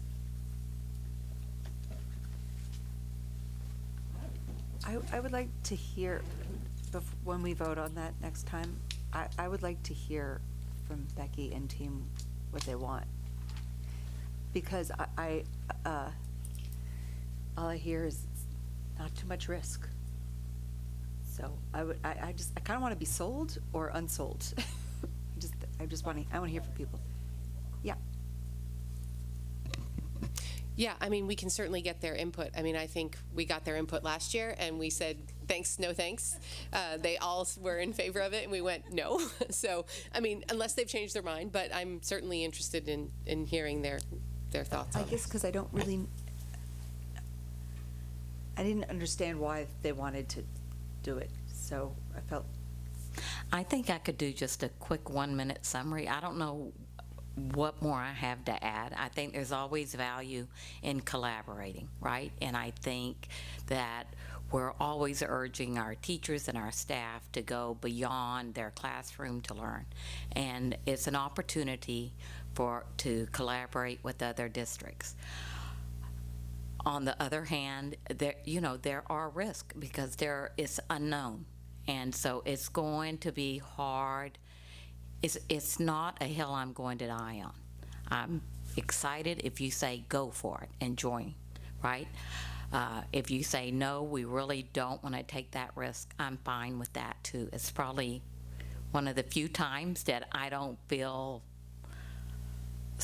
super strong one way or the other. But I do think we spent a lot of time within the last 6 months discussing this, and I don't have really anything new to add. And I think, there are some unknowns. You just, you have a new governor coming on, so it could be that after this upcoming budget, you have no funding, right? But we're still collaborating, right? And you hear about, well, wonder if you want to withdraw. It's that isn't anything definitive either, right? Because you know how often superintendents turn over, and that board is made up of superintendents, and they're the voting group. So there are risks, and you really have to determine whether you're willing to take that risk. And I think the other question that we didn't get into, well, I think he touched on it, is whether as a board you feel comfortable. I think this is one thing that's changed from 6 months ago. As a board, do you feel comfortable just making the decision to join the center without going out for a referendum vote, right? And last year it was like you needed to vote for it, and then it needed to go out because there were no regional centers formed. It had to go out for a vote to our, the members of our community. And I think a lot of you felt strongly that because of the turmoil around the RSU coming together, that you didn't really think, even if you passed it, you didn't think it would pass there. That's now changed. You don't have to go to them for a vote, but I think you have to decide, do you want to go to them with the vote? Or do we want to make the decision ourselves and not put it out to vote? Correct. And then Correct. have to Yeah, answer yeah. all the questions. That is, right, exactly. Just one quick question. Is there any reason why Falmouth, Yarmouth, and Greeley aren't in this game? Because everybody could decide who they wanted to work with. And I think that Yarmouth is with a different group, but I could get you that information and just give it to you in an update. Yeah. And Becky, if you could please send the date that we last discussed this, at which board meeting it was. Oh, okay. When Erin presented, because I'm not recalling that she was so sold on this idea. I remember her saying, I could go either way, it doesn't make any difference to me. I think that is what she said, and I did just recently bring this up again. I told her that, it's being discussed again, and she's fine either way. She can make either one work. Right, that's what I heard. Okay, I just wanted to. So that hasn't changed. Okay.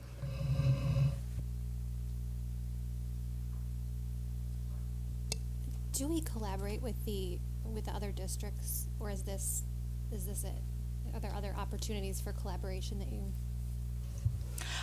We meet, I think it's next Friday. The Cumberland County superintendents meet once a month, and there are opportunities, I guess I would say, for collaboration there. Cynthia? Just one quick. We have collaborated with Brunswick and Topsom, and I think even one other district. We've already done the substitute training.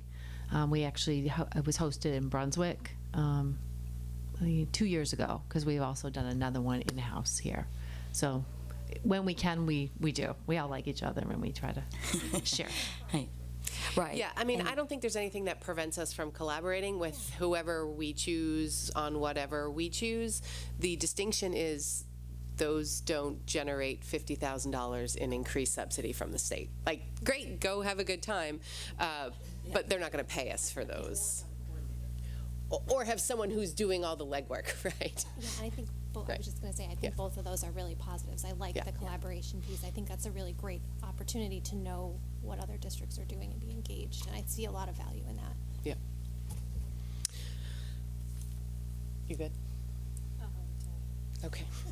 She's trying to keep us on track. We're so over time. You got me all jazzed up about timing. I'm sitting here watching the second. Yeah, we're not good. We're just less bad. That's a fair assessment.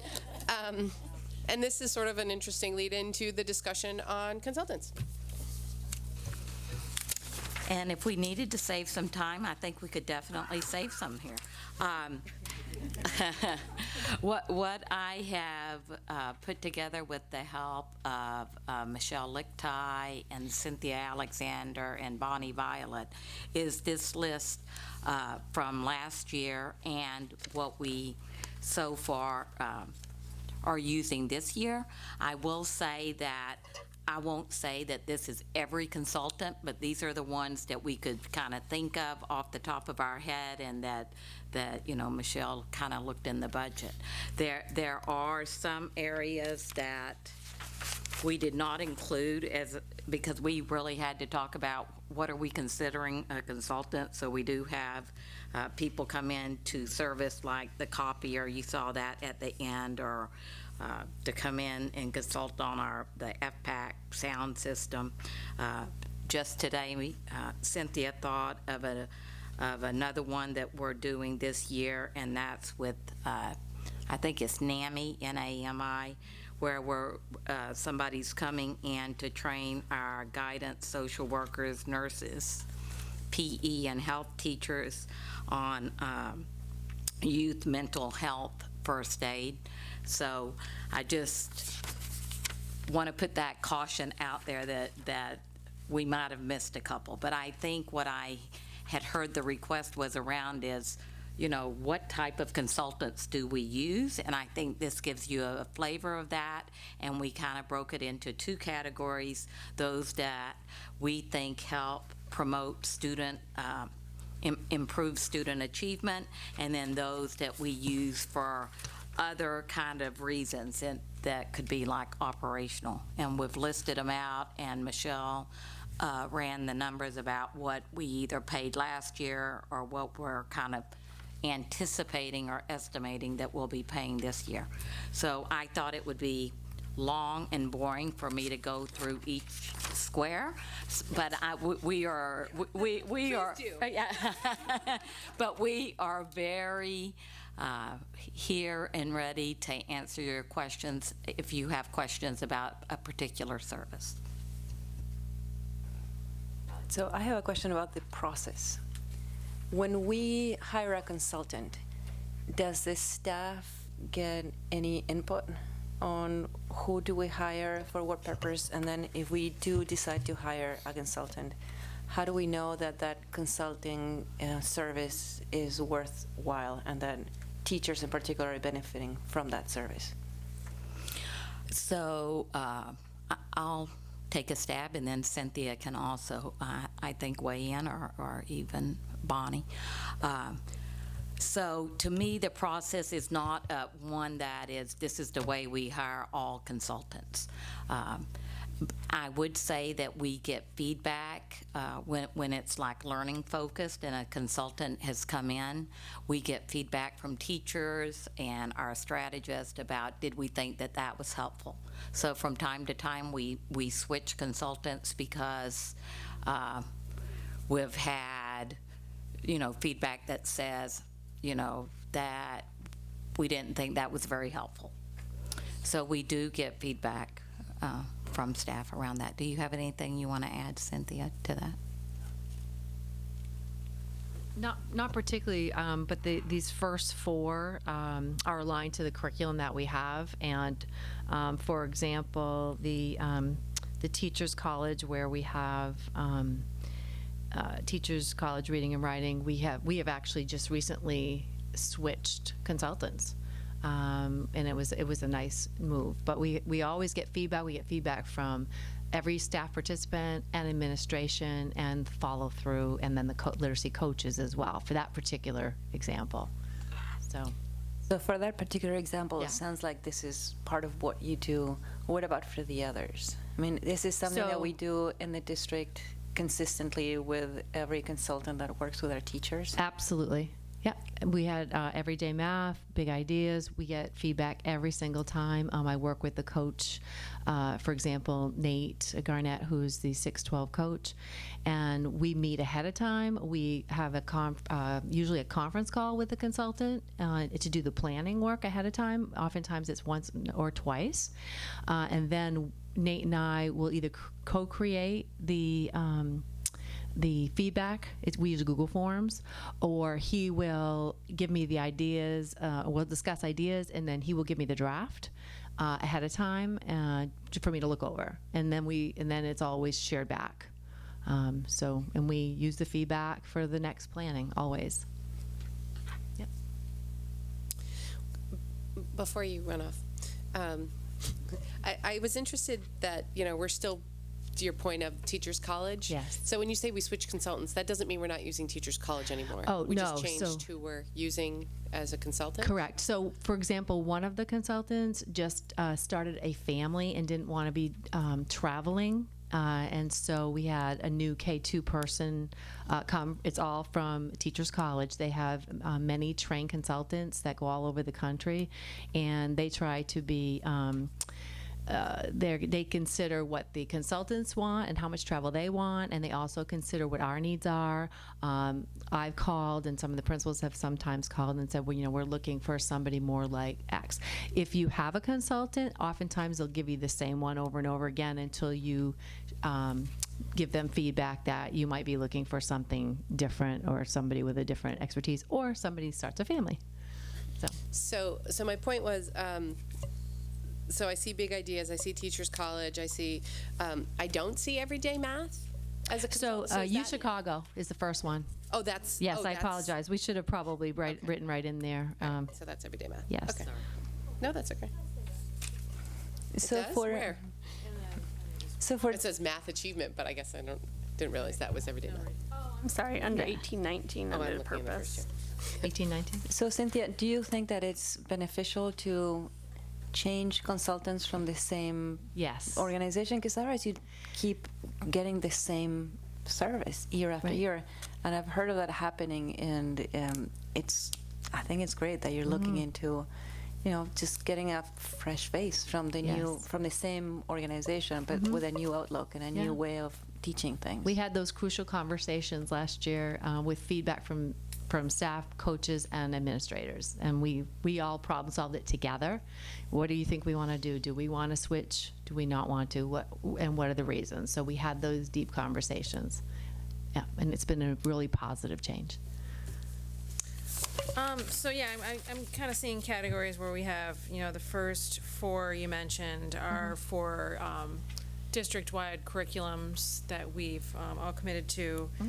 The Great Schools Partnership seems to be kind of on its own, and then am I correct in that all the ones after the Great Schools Partnership in the learning category are special ed or Except with the exception of health affiliates. So health affiliates is one. It's free, but it is a consultant. So Mary Gagnon is a person that I have contracted with, I think, 2 or 3 times since I've been here to provide the mandatory suicide training, which has to happen every 5 years. And when we have new staff or any transitions, we have to make sure that those they're trained within 6 months period of time. And so she actually last Friday provided a suicide prevention training. It's about an hour and a half. So we're lucky that she does that for us, but we also have some in-house trained people. We have a new guidance counselor who's had that training, and she's going to be providing a training in-house in January. And then for the special ed ones, like the Sacha and the Micheline Drummond and Tricia LaFontaine, et cetera, I'm assuming these organizations. Oh, hi, Bonnie. Hi, how are you? Oh, you disappeared. It's like a genie. Yeah. So, can you explain what the driver to hire consultants is? I mean, I'm assuming there's specialized expertise that we don't have in house, but Well, it just is, yeah. confirm So, that? so for example, Northeast Behavioral Consultants, this is the 3rd year actually that we've contracted with them, and we started a couple of years ago just contracting for, maybe a day and a half a week. But because of the population that we have students that have some emotional dysregulation and behavioral challenges. So the consultant that we have has, at this point, she's spending about 4 days a week in the district. And she's consulting with teachers, consulting with our social workers. She, on specific students, she's consulting with some of our programs, like our Choices classrooms, where we have students that need some assistance with emotional regulation. She's coming up with support plans for them. She did a professional development for the K-8 staff, well, actually K-5 staff, and then she did one at the middle school for all the staff in how to, address the needs of students that have behaviors in their classrooms. So that contract started out smaller and then just kind of increased because, partly our population, but partly because of the value that she adds to, having her support our staff who are working with some challenging students. So that's that contract. The tutoring, we do provide tutoring for students, and typically they're students that are medically unable to attend school. Some are medically fragile, and it's typically short-term, because they're at home for, whatever medical reason, and then they return to school. So our goal is always to return them to school, but what they're not able to, then we want to keep them connected to school. And so we provide tutoring. The speech services, did you have a question?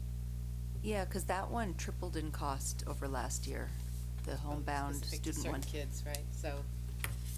It Is that- did, is and that- that's because we do have some students that are very medically fragile that are not in our school right now. So that's why that has tripled.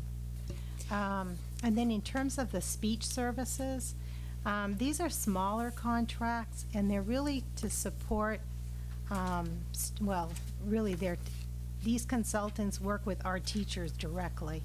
They observe students that have very unique, very complex needs. So, for example, the consultant from Pine Tree Society, her area of expertise is augmentative communication systems. And so when we have students that are nonverbal, she will come in, observe the student, and set up a program that then the speech therapist would follow. And it's the same with the other consultant for speech language. She has a specialty in social pragmatics, specific to students with autism. And so we've had her come and consult with the teacher to support some students, again, that have kind of complex needs. And that's about it. So, oh, go ahead. So when I look for consultants, I'm really looking for somebody with very specialized skills. So, for example, like Pine Tree Society, 2 years ago now, I guess, it's been 2 years already, we had a speech therapist, and she had an endorsement in augmentative communication. And so we didn't have any consultant at that point. But then she left, and so last year I ended up having a contract with Pine Tree to support our students who have those needs. Great, thank you. The one that stood out to me, and you did mention it, was the Northeast Behavioral Consultants. And is there a point where you get to that where you say, geez, this is someone we should have in-house, as opposed, because that's a big number. That's It one is. consultant that's more than our whole legal team for the year. So Yeah. is that a discussion that you guys have? And Well, it's something I really think about every year, so I contract with her from year to year. And, last year she spent 2.5 days here, so it was more cost effective for us to contract for 2.5 days. This year she's up to 4, and there are some weeks where it's going a little over that. So, at some point, you have to look at, is it more cost effective to contract or to hire someone, as an employee? The difficulty with board certified behavior analysts, however, is they're not all that available. Some districts have been able to recruit people, but, it's difficult to find them. sounds And like you so- found one. We did. And, that's the other plus is, when you find someone that gets along pretty well with the staff and they have respect for her and she knows our students and she knows the staff and the programs, and she started working with them a couple years ago, so we're getting the momentum we need. It would be hard to kind of switch out midstream, but it is definitely something to consider. Oh, no, I think you should hire that one. Well, As long as she doesn't have If a she wants to non-compete. be hired. Oftentimes, the consultants will have that, you can't recruit your own people. right. Yeah, well, that's probably true. Yeah. Well, that's what I was going to say. I'm going to guess that you're going to be hard pressed to find some of these very highly skilled people with all these expertise to come down to a salary that. This seems to be, to me, these consultant fees for special ed seem to be a way that I see is you have the flexibility to get exactly who you deem is the appropriate person, even if it's a little bit more maybe than, it kind of Yeah. gives you some, I think it's great to give you the flexibility to find the right people. That's what we hired you for, I'm sure, 2 years ago. Yeah. But this is an interesting discussion that we've never had before about how, how much we put into our curriculum versus, we always hear that special ed is a very expensive endeavor. I think this proves that out. Just the specialists we have to bring in to help us deliver the services on top of our great in-house people. Is your mic on? When I was doing all of that kind of stuff in Pennsylvania, a lot of it came through a regional center. Interesting. Shoot that email off to Mick. Write that down. So I would like to talk a little bit about Great Schools Partnership because it seems to be in its own category here. And we've been doing it for many years. I feel like I asked this question, I don't know, 6 months to a year ago. Like, why do we need to keep hiring them to keep telling us to do what we know we have to do? And I'm sure you gave a really great answer, Becky, but I can't remember what it was. I'm not sure I gave a really great answer, but I'll try to give another. I will try to give a great answer. I think it's very much like University of Chicago or the Big Ideas or the Teacher College. You always hire consultants, and as long as they're providing a benefit. And one of the things that I think is great about hiring consultants when you're weighing the pros and cons is that whenever you feel like that person is no longer of benefit or that organization, it's very easy to drop them, right? Which is, as you know, is not as easy with, staff, right? You get, it's just much more emotionally and hard to do that, right?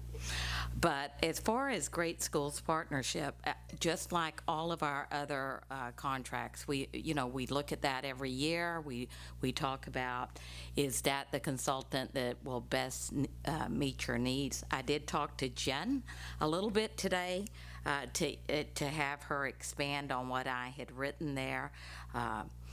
Because I anticipated your question. And she talked about how that they have been really great about facilitating their leadership retreat. They've helped them make connection to other high schools that are doing similar work. One of the things that they've done, and just like Teachers College, it doesn't mean that we're using the same individual. We have used Jean, I think it is Hager, a lot, but there was a need for someone to work last year with our science department because we were developing curriculum for a new science, ninth grade science course called the Earth System. I guess that's the name of our course, and that they had someone that they knew with a lot of science expertise, and so they brought in that individual from Great Schools Partnership for that. They've also really helped with facilitating training our department heads on how to be better facilitators, and so that's something that they've done in the past couple of years, that they help them with just creating and revising their strategic plan.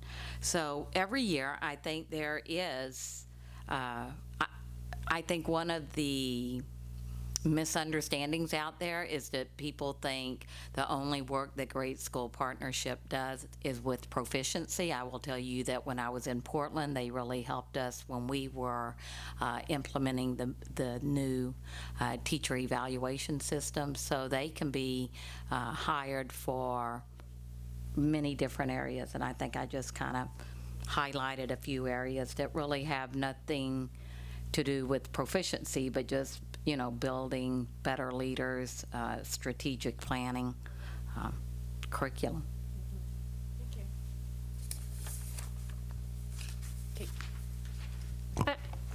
I was wondering, Becky, if you could, maybe you don't know this off the top of your head, but if you could research a little bit the history of how Great Schools Partnership was introduced into our district. I have a feeling they were here, like you said, long before we started working on proficiency-based education.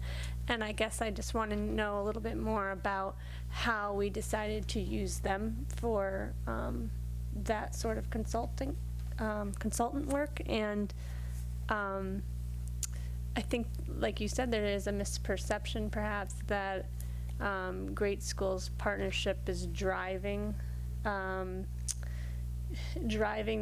the car, so to speak, and not the other way around, where we made the decision we were going to do proficiency-based education and we needed help, so we put out the request for qualifications or whatever. I don't know if we put that out to bid or if we just knew from our previous work with Great Schools Partnership that they would be able to assist us with that. But I just kind of want to know a little bit more about that and how they came to have that role in our district. I'd be happy to try to, Michelle can probably go back a ways to just see when the district first started using them. Is that possible? She doesn't look convinced. Yeah, no, she doesn't. Yeah, well, unfortunately, we switched over our financial system back in 2012. So although I have like summary information from before 2012, I don't have detailed information from before 2012. So I could go back to 2012 and get detail. Like I can look up Greater School Partnership and find out all the detail that we've paid since 2012. I would not be able to find anything prior to that without going into actual AP files that are in the garage somewhere. Well, there might be, Literally. there could be even, I don't know, there could be staff that. Sure, I'll do that Right. piece of You it know what I mean? to see if I can dig. But I think you bring up a really good point in that with all consultants, I know I've done joint phone conversations with Cynthia. You're telling them, this is our need and what can you do to help us, achieve the outcome that we're looking for. They don't, I can't think of in any of the situations where they come in and say, this is the way you should be doing it. So I think that's the advantage of the consultants is that, you can say to them, what are other districts doing or how do you want to do this? And they're there to say, yeah, I think I can be of service to that, or you really should seek a different person for that. And while you're digging to find information about a Great School Partnership, I wanted to find out when was the last time that the full staff at the high school had the opportunity to share how they feel the service benefits their practice. Because I'm not talking just about administration or leadership team, but the whole staff. Do they ever get consulted? I mean, they all get some kind of service from Great Schools Partnership, or who do they work with at the high school? So I think some of the, I don't think we've ever done that anywhere where we've sent out like, what does everybody in the school think about this TC person? Obviously, if they've attended the session that we've had with the consultant, often we get feedback. But for example, as I said, they did some facilitation work with the department heads or something like that. And so I would hope that we would be asking the department heads, there would be a debrief like I know that they do at the high school. Was that helpful? Was that training helpful? Or with the science department? But as far as sending out a survey and asking, staff, what do you think of Great Schools Partnership? I don't think we've ever done anything specific like that with any of our consultants. Yeah, and I'm not suggesting that we ask people who haven't worked with them directly, but the people who have worked with them directly, whether they are in leadership team or not, which I assume some teachers do work with them directly. Mm-hmm. And in addition to administrators, I would like to know how they value that service. And because they have been around for a long time, and I have heard some comments to the effect that they're not that effective anymore, that it was very helpful in the beginning, but now maybe some people feel like, it's time to have that conversation. So I can ask, I don't know what they've done exactly this year, but I can ask Jen and just put in my board update about, what kind of feedback was gathered after they worked with the leadership team this summer or something like that, if that's what you're kind of asking. Yeah. I do know that after, their PD, because this came up with, Maddie had a question that Jen sent me a sample of. They usually will do like a an anonymous survey around that. How does this type of expense fit into like the budget requests? I feel like we get like new requests, and so there's like a lot of stuff that exists, has been pre-existing that we never see, which is fine. I mean, we can't know about everything, you know, like every little line item in their thing. 33 million, let's get started. Oh, yeah, seriously. But I don't know, for some reason the consultants does seem, I don't know, it's outside of. So most of the consultants, brain, I don't know. yeah, most of the and Michelle, I think I'll have you speak to this. It's in multiple buckets, so she can correct me if I'm wrong. So when you look at the special ed ones, a lot of that will come from local entitlement. When you look at, one of the reasons I think Cynthia got ready to jump up was many of the ones that have to do with TC or everyday math or big ideas, that's coming out of the Title II funds. And then some of the operational ones would come out of like Dennis's funds. The legal ones we do have, so Yeah, you answered them all. right. Yeah. So right. That was really good. Yeah. So That's some on of the them, spot. some of them are in your local budget, and that's usually in purchase professional. Correct. But it could be in any, more than one article. It could be in regular ed, it could be under the superintendent's budget, it could, you know, depending on what it is, improvement of instruction, facilities. And sometimes they'll barter with Cynthia, like, well, you pay this much and we'll take this much out of our professional development line. So it really is a combination. Mm-hmm. Thank you.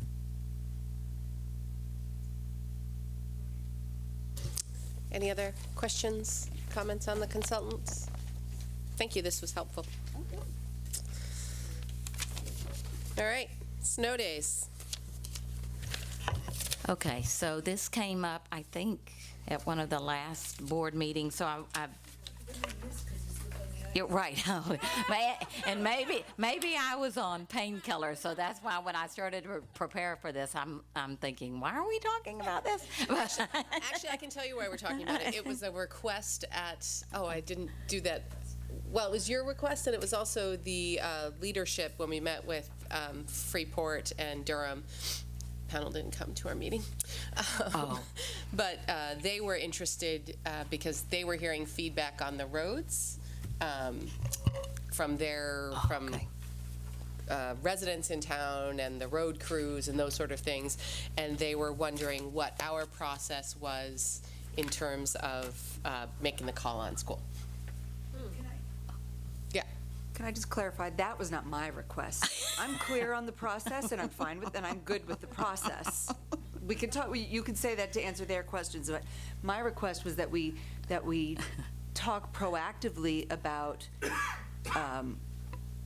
what Camden is doing and what Lewiston is looking at what Camden is doing with remote snow days, like having alternatives to snow days. So I thought we should discuss the possibility of looking at that, or foregoing our March vacation or whatever, our February vacation. Kate's big idea.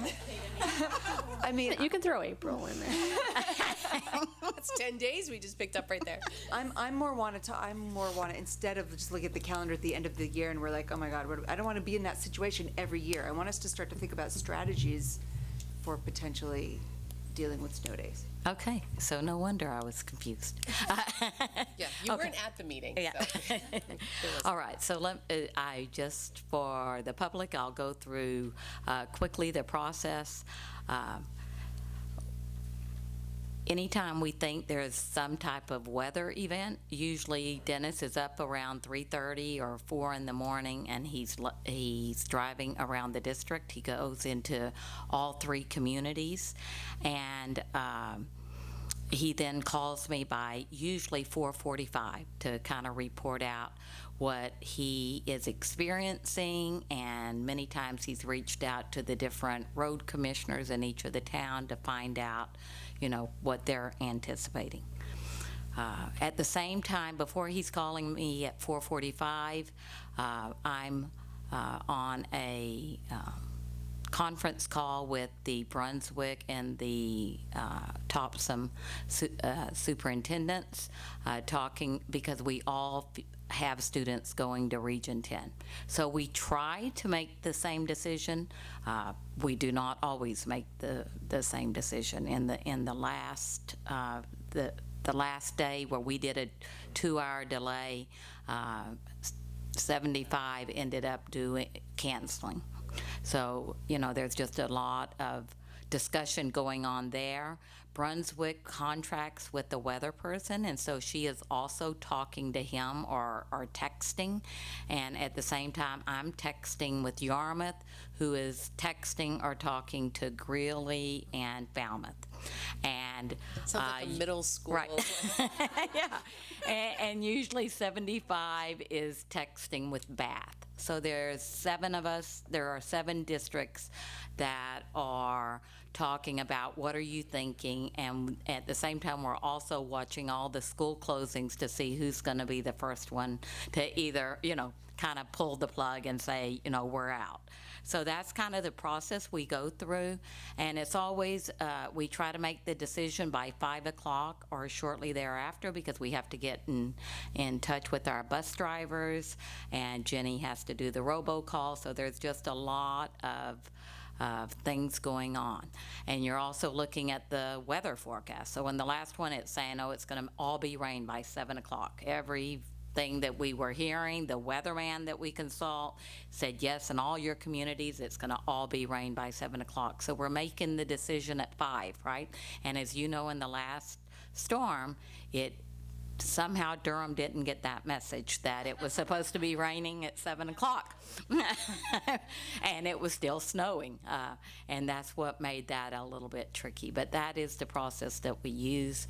It's a very difficult decision because no one wants to be going to school in July. We really don't want to go to any of those backup plans because we know that they're less than ideal. So as many as we want our kids in school and learning, but we also want them always first and foremost it's safety. Can we get them there safe? So that's our process. As far as kind of backup plans, as you know, we've had one of the things that's in your folder that Jenny did for us today was to create what's happened for the past several years. And you can see that we've had 2 days already this year, and that pretty much in our calendar, when we were building the calendar, that we're allowing for 5 snow days. And so we're saying we really would like to get out like the 21st of June. And if we get out a few days early, great. But that's kind of our goal. But we don't build any in. Every day that we miss is a day added at the end. Right. But you can see that when you look at your calendar, there's just kind of an assumption that we think we're going to go probably an average of 5 days. Because I get that question quite a bit of how many days did we include in our budget before we start adding. Right. And I always tell them 0, and they sound surprised. So I just want to confirm that is the case. Okay. Right. But I think we know when we're building the calendar, we don't want to go till the 21st because we know then we will be going up until probably July 4th because we're in Maine and, it snows and we get windstorms and we get just a lot of weather events. So that's kind of the assumption around that. Last year we did, we flipped a day, right? Because we could get staff in here, but it wasn't safe for our buses. And that's when we took away the March PLD day. To me, that was creative thinking that I think worked out fine last year. Would I want to go to that? No, because we really count on those days in, March and in those other days for professional learning. But it is a backup plan. The other thing that we did last year, because we used so many days, is we added an hour to the school day. My least favorite, even though that I know right now it's out there as a creative solution, is this idea of the backpacks or or online learning. And for me, it's the least favorite because I just don't know how you create meaningful learning for pre-K students in that manner, right? Is it, and I think, Maddie, thanks for sharing that with the board. I think the DOE put something out there that it's not to be used as your first go-to, because I think they recognize the limitations of that. And when I'm looking at improving student achievement, Maine already has one of the shortest school years, in the country with the 175 days. I just feel like we need our kids here 175 days.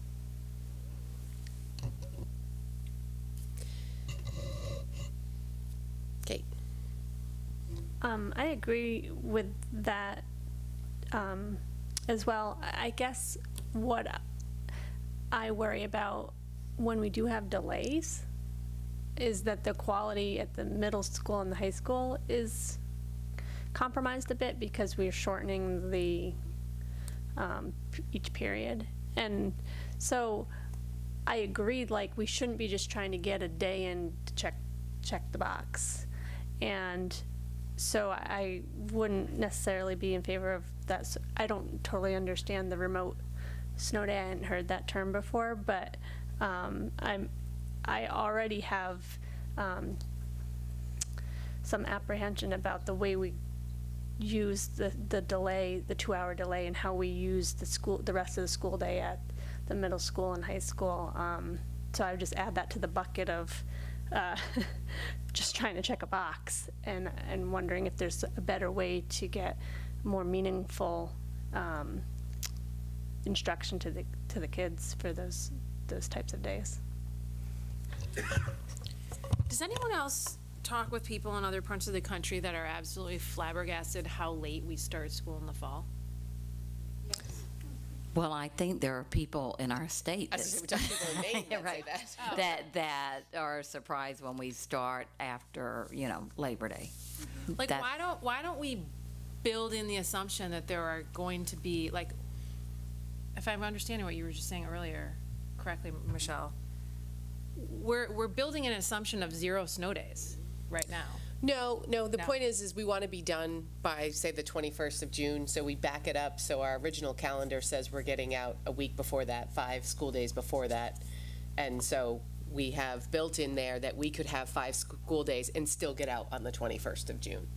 So okay. So it's just different ways of conceptualizing it. Exactly. I just feel like, why don't we just start earlier? And then doesn't this eliminate, then we can end earlier? Like what? It's always the philosophical issue of, in Maine, it's, I think, being such a short summer season that people When's the feel, best weather? Right. So people feel like you've gypped them when they have to go back to school before Labor Day. Well, I think it actually goes back to farming and fishing, probably. I mean, not in the last 10 years when we talk about it every year, but the other probably originally. Yeah.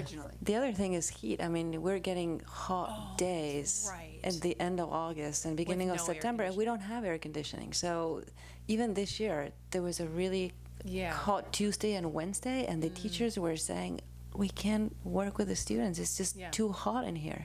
Well, actually, I think it happened the week before, because it happened when the teachers came back, and other schools that start before Labor Day were canceling school because they were hot day, not snow day. Yeah, but even the week after when we started, we did get 2 really hot days, and I remember picking up at Mass Landing and the teachers being just despondent that they couldn't do anything. Yeah, I'm sure it's not the most productive time with little kids when they're melting. Jen? For being in Durham for, since my oldest started in 2004, Durham used to start before Labor Day for many, many years. So that may be just a good question to ask Will, is what that looked like and how that was received, just as a possibility.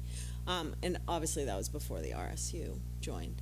The other thing I want to say, which I think is really positive, is looking at what happened last year, I actually think we did a really fine job. It's only 6 days of making that that looks like a catastrophe, and we made it work, and there was a little bit of flack here and there, but I think as a board and as an entire RSU, I thought we did a really good job with this weird fluky year. Hopefully that will not happen again. Yeah, exactly. Thank you.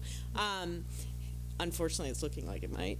But I think that sometimes we go really overboard talking about things that are sort of a once in a great while time. Yeah. What was the? Hold on, I think Maddie's hand. Oh, go ahead. You're good. Okay. Oh, well, we did that to our extra hour of school. My kids loved it. They might be strange. What did we get overall feedback from that experience? Like, should we do that again? Should we use that as a strategy again, or was it a disaster, or what? I think anytime you do something like that, there are mixed reviews, but I think everyone appreciated not having to go into that following Monday. Clay? So, overall, I guess the day itself felt pretty long. I heard that from just about everyone, but in the end, it was pretty nice not having to go for one additional Monday, which would have been kind of just not in rhythm with summer, I guess. So, I think that it was probably overall a good thing. And it probably varies from age group to age group, because I know in the elementary schools they were using that time as sort of a special project time each day, they were doing something very discrete, whereas at the high school it was probably just added on to every class, so they all felt longer. So it probably varied, the experience probably varied based on age group too. Yeah, I do recall one of the comments being, it was so nice to not have to rush around so much during the day. So it was this gift of time, and when you get that surprise time, someone cancels a meeting or something, you just have an extra hour, you're like, oh, that's feels so good. I'm not canceling any meetings. Be in this extra time, so it was a positive from for that person.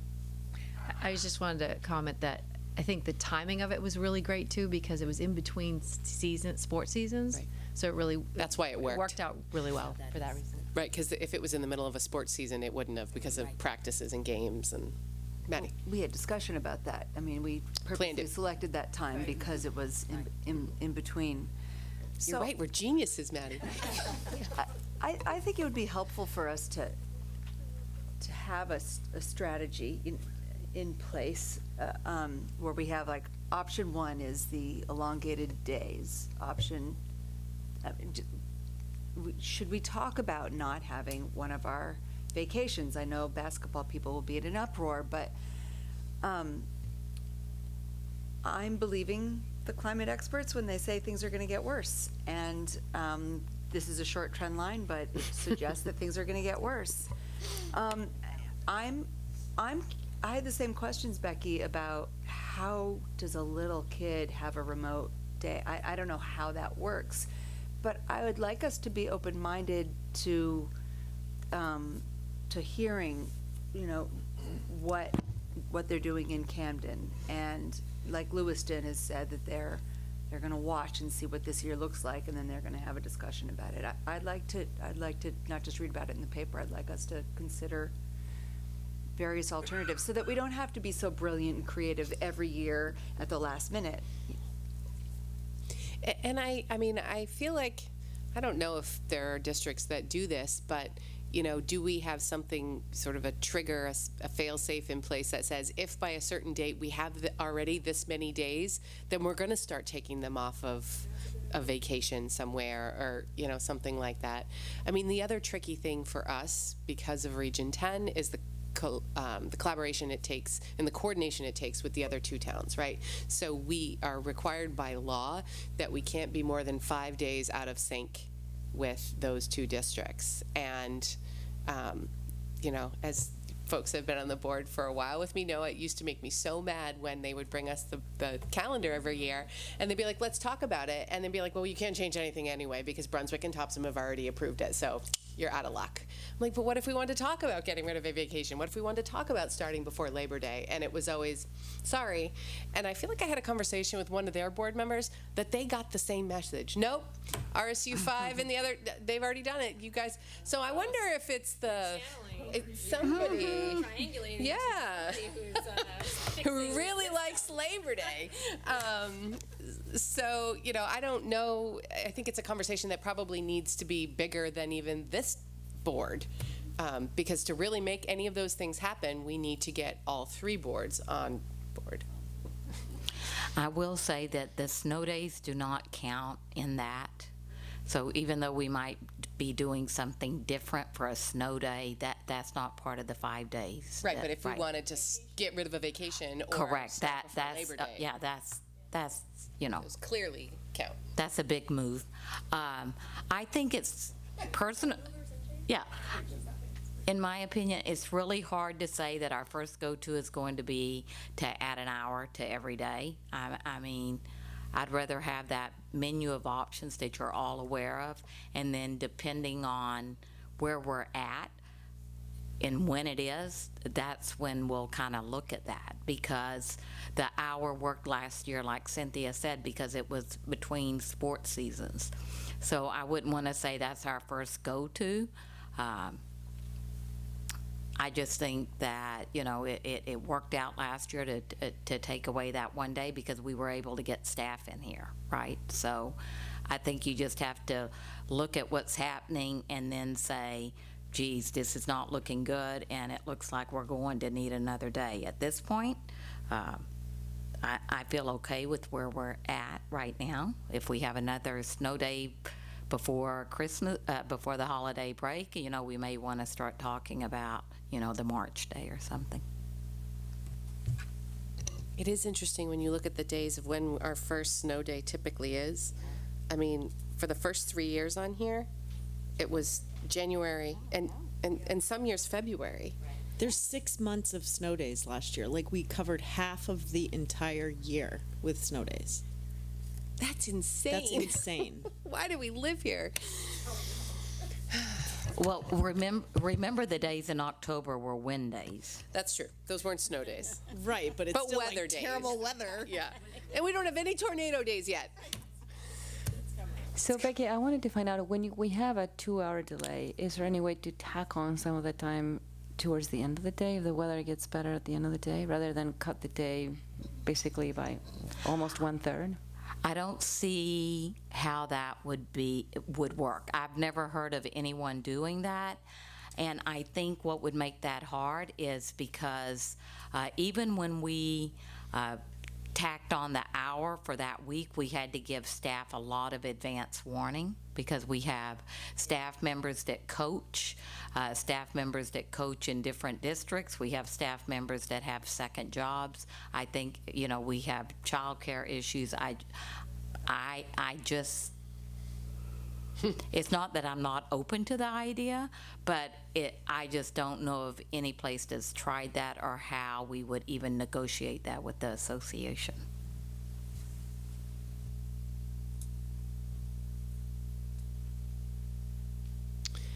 All right. Stay tuned. Okay. I'm going to officially change my recommendation from February vacation to April vacation. You're never going to let this go. Yes. So because the likelihood of, you know, getting rid of February vacation, having a snow day anyway is higher, so we might as well get rid of April vacation and come to school then. No, she's saying get rid of April. I mean, the issue is, in my mind, like, if I were to get rid of one, it would be February. They've only been back in school for a month. They don't need a week off. April, they kind of do. You could get rid of both February and April and do a March. Do a March, yeah. Yeah. Like a college vacation. Yeah. College That's vacation. what the rest of the country does. Yeah. I officially support that. All right, Cynthia, bring it to the people. 10 days different already. No, you need to we have convince to them, get them Cynthia. to I do have it faith too. in you. Yes. So I know. So you should mention it though, because you said that the Brunswick chair mentioned something about that to you too, right? Was it? Did he? When you were up At the meeting? Were we talking about Or weather? some other board, about getting rid of one of the vacations. Yeah, we did talk about that. I don't know if he was in support or not, but I did talk I about got it. their draft calendar in October. Of course you did. But maybe they think we love them both. They may be having these discussions themselves, and we won't know until we bring it up. That's right. I'll bring it up. I'll certainly bring You have to plant the seed, because when I said this like 2 years ago, everybody was like, "You're crazy." Now look, I'm getting some people that agree. It's the Kate Brown initiative. So, in all seriousness, this was a really fun conversation, but I do think we should float that idea, or at least for let sure. them know that we're talking about it. And I think that we should say every year, first meeting in March, we have a conversation about where we stand and what our plan is. In terms of snow days. Yep. Although March seems like a bad month too. Fine, last meeting in February. Okay. No, I'm just saying, like, we might not even be through the snow season by the time that, you know what I mean? It could get worse. Yeah. So, all right. Thank you for covering all of the tenets of that one. I think that's it, right? Oh, so public comment? I think we'd have a lot of public comment if we put the idea out for the canceling of the vacations. That's honestly like referendum. We'll find Like, out how many people honestly. are watching tonight. Yeah. When they all show up at our next meeting. Next year, folks. Okay, so I would take a motion to adjourn. Lindsay, Maddie, second. All those in favor? Have a great holiday, everyone.